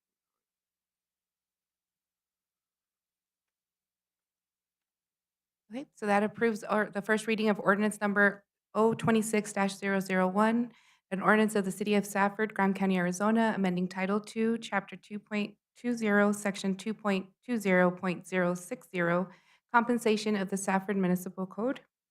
And that is with the vote of 4-2, with Councilwoman Bratner and Vice Mayor Lopez opposing. Okay, then we'll move on to number 2, ordinance 026-002.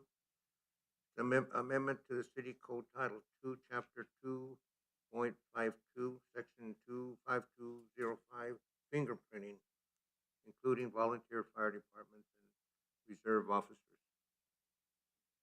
Good evening, Mayor and Council. The purpose of this item is to present the first reading of ordinance 026-002, which proposes an amendment to section 2.52.050, the fingerprinting section of the Safford Municipal Code.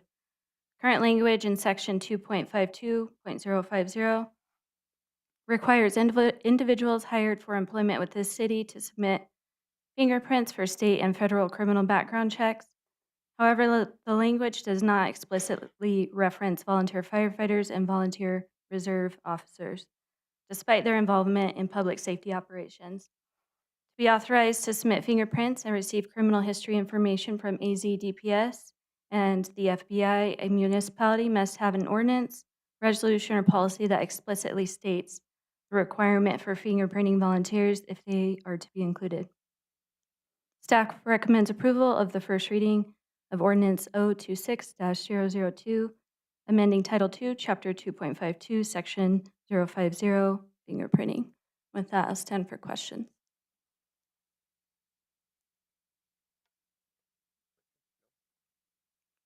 Not, it's an action item. Mayor, I move that we approve a first read of ordinance 026-002. Second. Okay, we have a motion and a second to approve ordinance 062-002. All in favor? Opposed?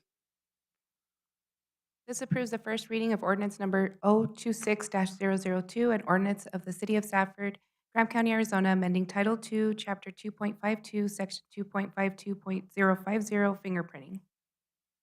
Thank you. We'll move on to item number 12, new business. Number 1, City of Safford Fire Chief. It's recommendation for approval of the fire chief for the calendar year 2026. Eric? Good evening, Mayor and Council. Your interim city manager is recommending the city council approve Patrick Anderson as City of Safford Fire Chief for calendar year 2026. Mr. Anderson was nominated and elected by City of Safford Fire Department members at the meeting held on December 2, 2025. Background, as per the following City of Safford Municipal Code section, which is 2.40.020B as in Bravo. The chief shall be nominated and elected by members of the fire department annually, but in no case later than December 31st of each year. The results of the election shall be reported to the city manager, who shall make a recommendation to city council regarding that nomination at a regularly scheduled council meeting no later than January 31st of the following year. The city council shall either approve or deny the candidacy presented. If approved by city council, the candidate shall serve for a period of 1 year. Again, it's my recommendation that we approve Patrick Anderson as chief of the City of Safford Fire Department. That's all I have, Your Honor, or Mayor. Sentences to 3 weeks. My line. Second. Second? We have a motion and a second. First motion was by Councilman McGoy, second by Councilwoman Flores. All in favor? Opposed?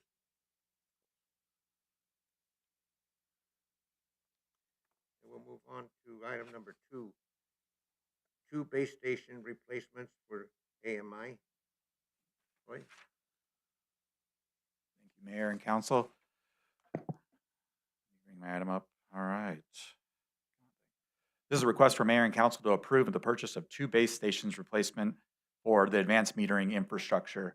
This item actually came about as we entered into it this year. We have our meter replacement project that's happening in 1/10 of the city. I think Vice Mayor Lopez brought it to our attention that we should look at our base stations. These base stations are actually what reads the meter on an hourly or daily or monthly basis. So this is how our water, gas, and electric meters talk back.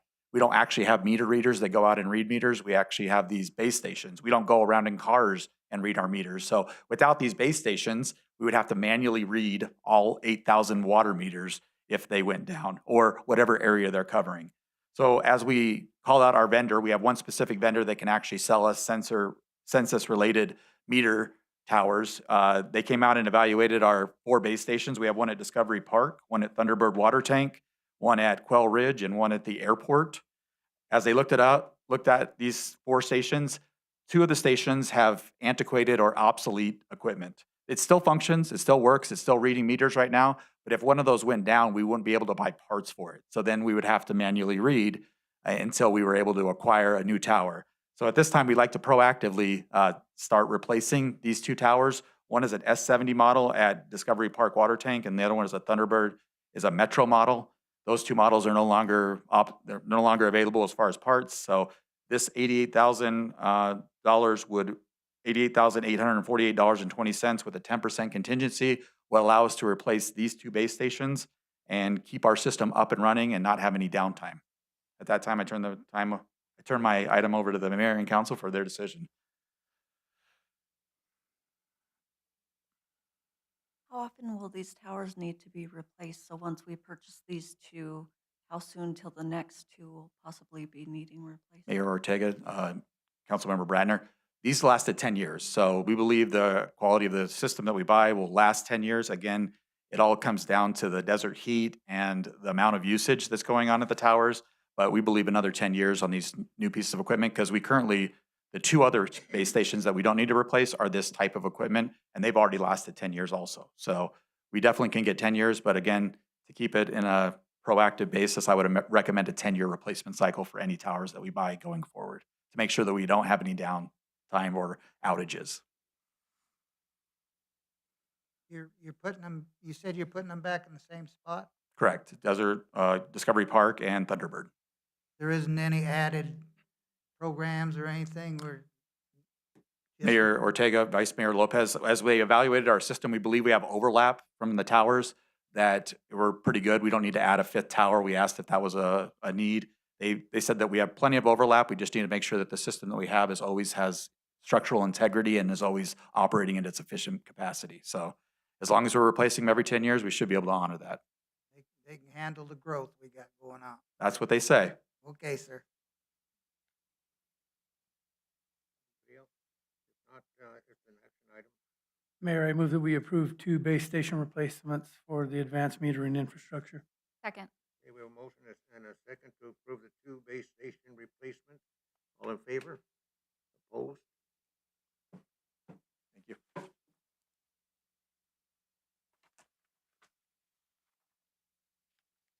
Okay, we'll move on to item number 3, budget increase request. Good evening, Mayor and Council. This is a request for Mayor and City Council for a contract increase for the construction of the 8th Avenue Sewer Extension, which was CIP Project PK 2303. Strategic goals are infrastructure development and maintenance and growth and development. Just background, the project is funded by the Wastewater Enterprise Fund with a budgeted amount of $1.2 million. The 8th Avenue Sewer Extension Project consisted of constructing a new 12-inch sewer main and associated appurtenances along 8th Avenue and 26th Street to Discovery Park Boulevard. The construction of the sewer main is phase 1 of the Discovery Park Boulevard and 8th Avenue City Park. The sewer extension was recently completed in November of 2025 by HD4 Construction. Due to conflicts with the communication utilities, the alignment of the sewer line needed to be moved during construction, and this forced the contractor to work in an area that wasn't planned for in their original bid and caused significant delay in their production. A change order was submitted by the contractor, and city staff has met with the contractor and agreed on a fair price to compensate the contractor for this delay. Due to the change order and other minor change orders, the billed amount for the contractor has surpassed the original contract price, including the additional 10% contingency, by $67,524.66. The construction of the 8th Avenue Sewer Extension was in the city's capital improvement plan for fiscal year 2025. Just a quick recap. Again, we had a $1.2 million budgeted for this. We originally awarded the contract at $769,087. And we were billed at the end of the project $836,611.66. So we are short $67,524.66. Staff have worked with the contractor and agreed on a fair and reasonable price to compensate for the extra work that was required to complete the project. Therefore, staff is recommending additional funding for the project to cover the increased billing due to the change orders in the amount of $67,524.66. And I stand for any questions. When you say you come up to a fair agreement on the price, does that mean they had to absorb some too? Well, Mayor, Vice Mayor Lopez, they presented a change order that was significantly higher than this. We looked at their numbers, their production rate, what they were putting in the ground, and myself and Mr. Henry came up with the price that we felt was reasonable for what they did and the delay that was caused. So that's where we came. We spent weeks looking at this, coming up with a price that we thought was reasonable to compensate him. That's what took them so long. Yes, there was portion of the reason it took him so long. He got stuck out in the road. Originally, the line was supposed to be a little further west. Again, we ran into some communication conflicts, so we had to move the line inside the road for a little bit longer. Really sandy conditions, it was just very hard to dig in to put a trench in. So yes, that was part of the delay. Thank you, Mr. Elkins. I had to razz you a little bit. Yeah. Anybody else? Mayor, I move that we approve the budget increase request for the 8th Avenue Sewer Extension.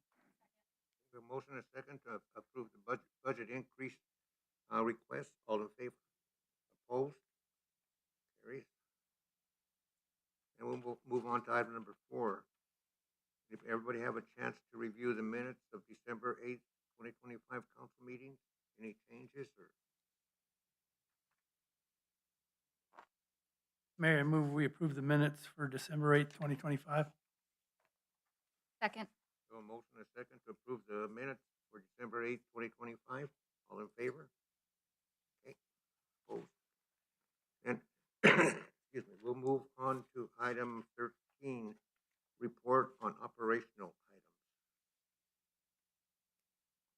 Number 1, an update on the Angel Tree event.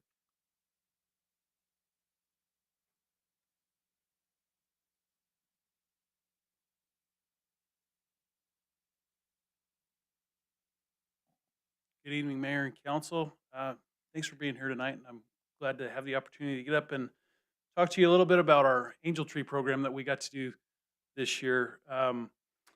What is it?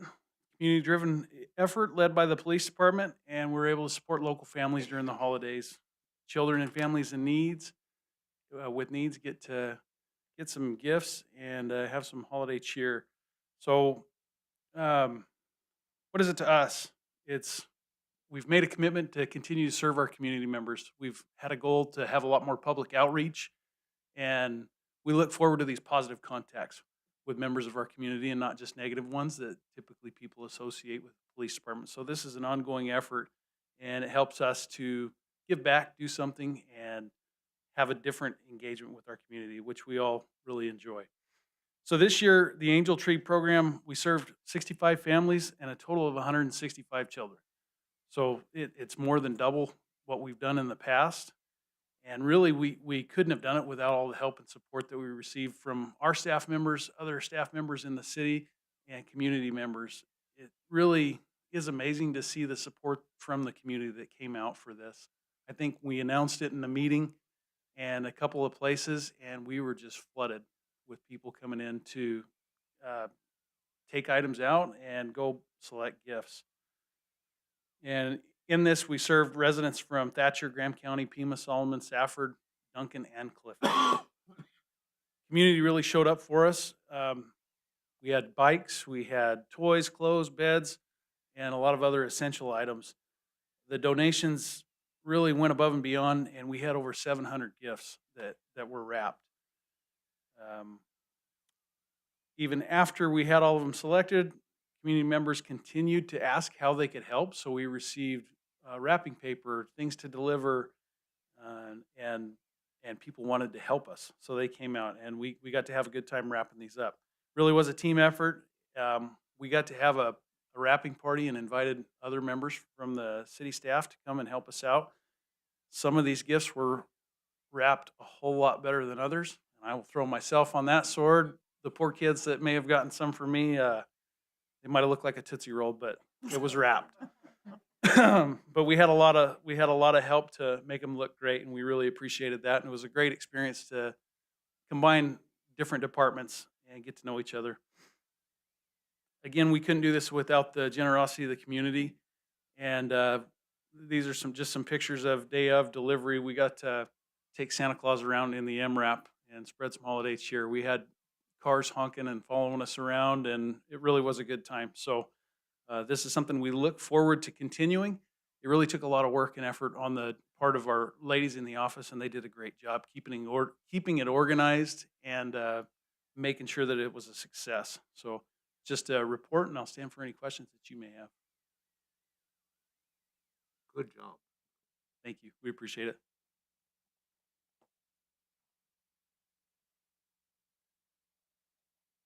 And we'll move on to item number 2. Discover exoplanet presentation, Victoria.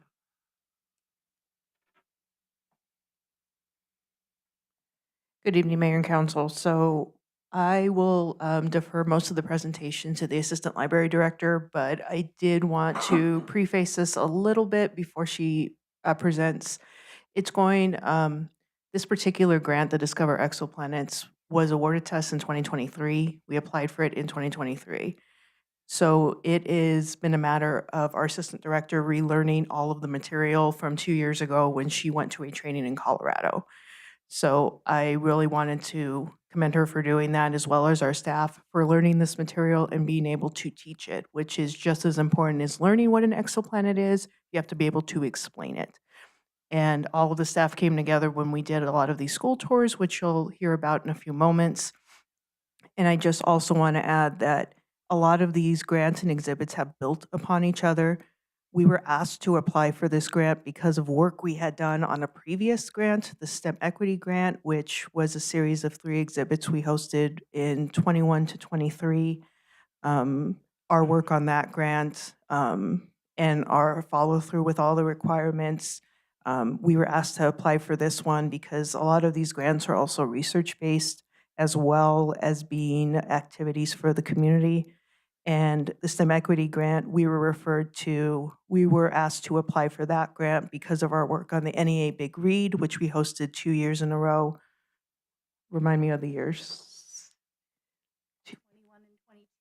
21 and 22.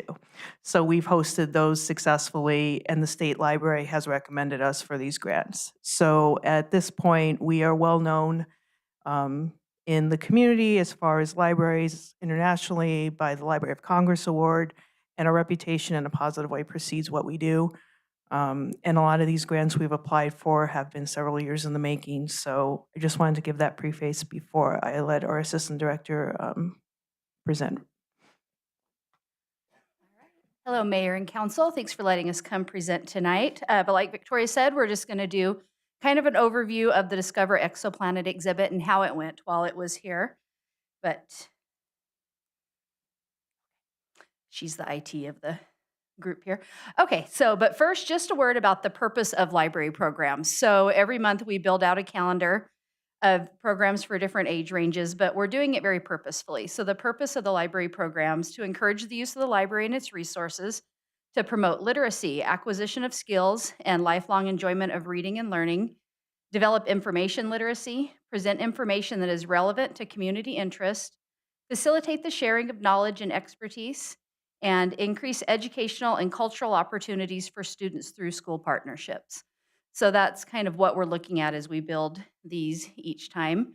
And then when we're looking at bringing in programs, whether it be a presenter or a large-scale grant, when we're looking at what we want to bring in, we look at several things. Relevance to our library's mission and values, relation to existing programs or services, representation of diverse points of view, national or local significance, availability of resources, staffing, cost, and funding. And especially, we do put a lot of focus on the availability of resources and staffing. Like Victoria said, our ability to bring in these larger scale grants does really play off of our success in past. So we want to make sure that whatever we go out and write these grants for, we know we have the capacity to successfully bring that into the community and see it through to the end. So that's just kind of some background of why and how we do what we do. But for this one, Discover Exoplanets. So first, what was it? Like Victoria said, the grant was brought to us through the Space Science Institute in cooperation with NASA's Universe of Learning. We were one of 10 libraries nationwide that was able to host this exhibit. When the exhibit came to us, it had 14 exhibit pieces. You'll see the kids kind of gathered around one of those pieces there in that top photo that were hands-on educational space-related content. It came with staff training and a lot of resources.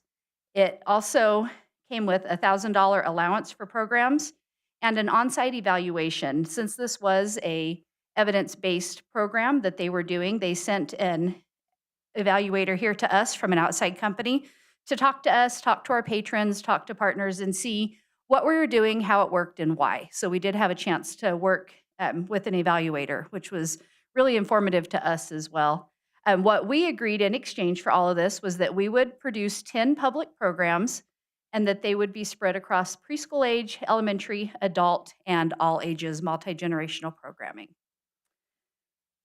So the exhibit came with some goals from the Space Science Institute, and that was to help people that came through and interacted with the exhibit to be able to understand how our solar system is alike and different from other solar systems, learning how NASA is searching for habitable worlds, what tools scientists use to aid in this search, gaining a better understanding of our place in space, including such concepts as scale, habitability, and point of view, and understanding that NASA uses different telescopes and tools to observe different types of objects. Not one instrument can answer all of the questions. And like I mentioned, we were required to do 10 programs, so we did 16. Across those 16 programs, we had 596 attendees. The exhibit was here for 10 weeks, so during that time there was 43 open days, so 43 days on display. And during those 43 days, we had 9,589 people come through the door. Not everybody came to see the exhibit, but a good majority of them did interact with it while it was here. Victoria had mentioned the training. The Space Science Institute actually did send 2 of us out to Denver to work with the scientists that built this exhibit, or not Denver, Boulder. Yeah, Boulder, okay. To work with these guys, and then we brought that back and were able to train the rest of the staff as well as some volunteers because we wanted to be able to jump in and help people and answer questions and get them excited about the exhibit. You can see in the pictures one of our staff members, Debbie, working on transits with a group of kids, and also a group picture of one of the schools that came out to see us. These programs spanned across age ranges. They varied from a star party out at Discovery Park to a philosophical discussion of the importance of dark skies, to hands-on art projects developing aliens. It really ran a wide range. That was 16 programs. And then on top of those programs, we also held 16 field trips. We have found over the last few years that these exhibits that come in the fall really help us to drive those partnerships that we have worked so hard to develop with our schools. We've been working on those just to meet our own goals, but also at the behest of council in the past that we build strong relationships. And these field trips really are a good driver for that. It has built each year that we've had a fall exhibit, and it gets stronger each time. Last year, things really started to gel when we had the art of Gigi Morales here. You might remember when we had an art gallery going here for a couple of weeks or a few weeks. That worked out so well that this year was the first year that teachers were coming to us before we reached out to them. So we feel like this was the year that we really have kind of tied all those pieces together for really strong partnerships. So during those 16 field trips, we had 523 students along with adults and teachers. And they came from Safford, from Triumphant Learning Center, Arizona Arts Academy, Fairbanks Elementary, Metcalf Elementary, Fort Thomas, Truthful Beginnings, Grace Christian School, and the Gila Valley Scholars. So you'll see that's a pretty wide berth from Fort Thomas all the way to Greenlee County. We have public schools, private schools, homeschool groups, and charter schools. So we really feel like it reached across a wide audience of the children here in our service area. And then just kind of a final tie-in for those field trips is a lot of the students sent us thank you notes or drew pictures or gave us some really fun information. And this one comes from a 4th grade friend named Anthony. And he said, "Thank you for showing us the exoplanet stations. My favorite one was when we made exoplanets. It was fun. I wish I can go see it again, but my family can't afford it." Now, we don't know why they can't afford it, if they have the misconception that they would have to pay to be in the library, or it may be something as basic as they can't afford the gas to get up here outside of school hours. So I just like that really ties in the importance of offering this, not just to the community, but during school hours, as a resource for our teachers that we know work so hard, but also as a way to bring more kids in to see it. So that is kind of the overview of how that went. And then Victoria is going to talk to you about what's coming next in the next couple years. All right, so in the next couple of years, we're planners, so we planned ahead. And actually, this fall, we will be hosting Americans in the Holocaust. It is provided through the Holocaust Museum and the American Library Association. It's specifically focusing on what we did and did not know as Americans during the Holocaust. I actually went to the training in 24, I believe. It is a phenomenally well-curated exhibit. I am very much looking forward to presenting this to the community. I had the opportunity to speak with several staff members at the Holocaust Museum. They have provided us so many resources. This particular grant and exhibit will focus more on junior high and high school audiences. So we will be, and we have already started reaching out to schools. We'll be attending teacher workshops, and we're also planning on attending the Teacher Association Conference that's held every year in June here for continuing education credits. We're already on the docket to present there to encourage folks to come and visit. We'll also be working with volunteers as docents to help those go through the exhibit and answer any questions. There's a lot of resources associated with this one, and we are very excited to bring something that's a little bit different, but at the same time gives us some things to think about. And in October through December of 27, we're through the Smithsonian, we have Why We Serve, Native Americans, the United States Armed Forces, and it's going to talk about the Native Americans who have served in the U.S. military since the American Revolution. So we're very excited about these next two topics, and we are currently working on fiscal year 28. So with that, does anybody have any questions? Just a comment, Mayor, this is fantastic. I appreciate all the work that goes into this. The library is a jewel in our community. Thank you.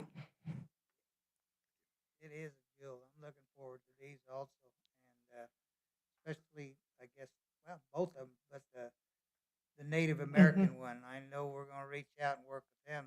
We may end up with a little museum over there for a while, where we collect their pictures and their memorabilia. Correct. And put it up in the building that they can help provide on the res. Let's start talking to Mr. Rambler right away. Thank you. Thank you. We'll move on to item number 3. That's the manager's report. Eric?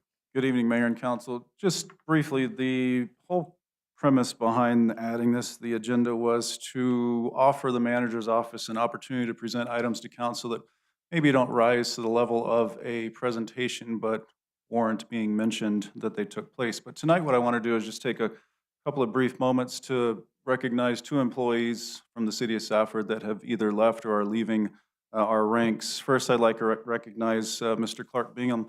Clark's last day with the city was last Thursday, so he couldn't be with us this evening. So, as you know, Clark served the city of Safford with dedication for many years, including 25 years with the Safford Fire Department, 12 of which were spent as fire chief. He has also served as our fleet supervisor for the last 3 years and has been a valued employee of the city for a total of 13 years. I want to thank Clark for his service and leadership and wish him the very best in his retirement from the fire department and in his next chapter. We did order plaques for both of these gentlemen. Unfortunately, they didn't arrive in time, so we will be sure to get them to them. The next one I'd like to recognize, you saw earlier this evening, we will certainly miss him and his leadership at the airport. It's Mr. Cameron Atkins. Cameron has served as our airport manager since May of 2022.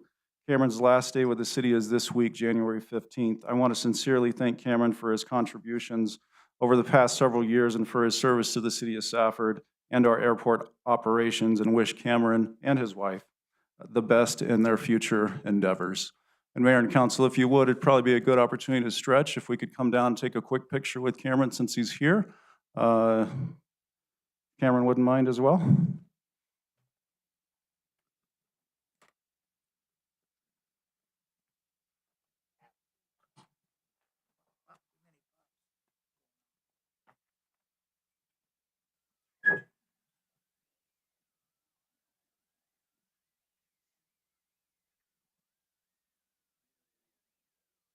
Right in the middle.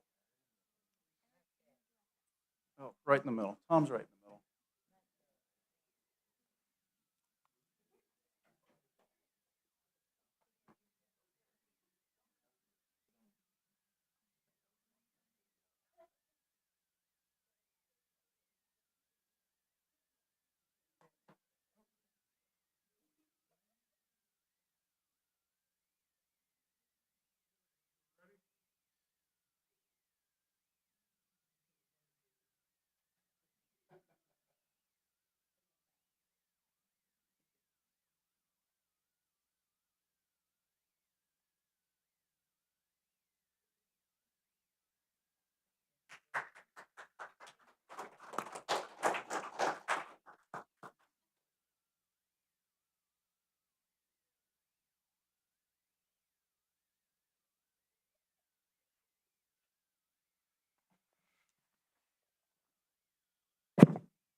Okay, then we'll go on to item 14, financial reports.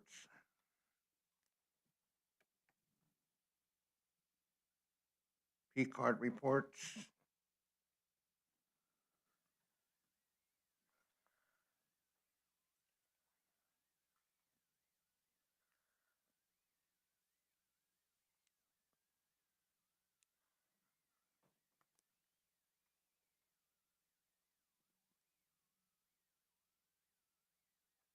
Any questions? Any questions? Over 5,000, under 5,000? I'm just trying to keep the people at home entertained by scrolling through. No questions? Revenue over 5,000? Any comments? Sorry, we did miss that. Graham County Supervisors, that's their fourth of a contribution that they make to the library. That adds up to $50,000 for 2026. And, sorry, that's it. Expenses over 5,000?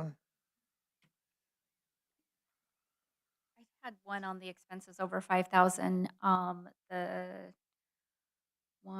two City of Safford landfill, the description says Safford resident free dump per month, July and August, 68,000, but that wasn't just free dumps. Is that correct? Correct. So it was brought to our attention there's many mistakes on this one report. So I did give the council and the clerk a new report that shows the correct departments and that new description. So that's for the free dump and July and August sanitation bills. So it's not just free dump. So hopefully the new updated over $5,000 report can be included in the minutes so that the public can see the correct departments and some of the corrected descriptions that I did on that. Anybody else? Thank you. Thank you. And we'll move on to item 15, announcement of current events. A couple of weeks ago, I met with the chamber and the county. County Manager Welker had gathered all of us together. It was the chamber, county. We had representatives from Town of Pima, Town of Thatcher. I believe Eric was there as well, the Assistant City Manager or Interim City Manager. And we were discussing the 250th for 4th of July celebration. This is going to be the 250th year. And the county would like to do something to include all of the entities and have one big celebration. They have a tentative schedule, so I just wanted to share that with all of you. They had discussed a breakfast in Pima, which all residents in Safford, Thatcher, Pima, and county would all be invited to, but it would be a pancake breakfast in Pima. We would have the parade here in Safford where we would like to invite Thatcher and Pima to come and participate in our parade, in the 4th of July parade, and then throughout the day having just activities with it in all of the areas. So in Thatcher, I believe they were looking at possibly doing basketball tournaments or something of that nature indoors. And then Pima, possibly EAC, and then Safford having either very reduced or free swimming for all the residents. And so we're trying to do this countywide and just have something where everyone can come and enjoy all of the festivities. Of course, of the 4th of July at the county, the fireworks, and the county is looking at adding also a concert to the end of that program as well. So I just wanted to let all of you know that that's in the works. And I believe the Lions Club is working on ordering the fireworks now to ensure that we get those in on time and get our order in. Anybody else? Okay, then item 16, we'll close our regular meeting and convene into an executive session. You want to take a 10-minute break before we go? Mayor, I move that we convene into executive session after a 5-minute break. Second. Okay, we have a motion and a second to convene, and then later on go into an executive session. All in favor?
back into our regular meeting. Item number 19, a request for future agenda items. Anybody have any?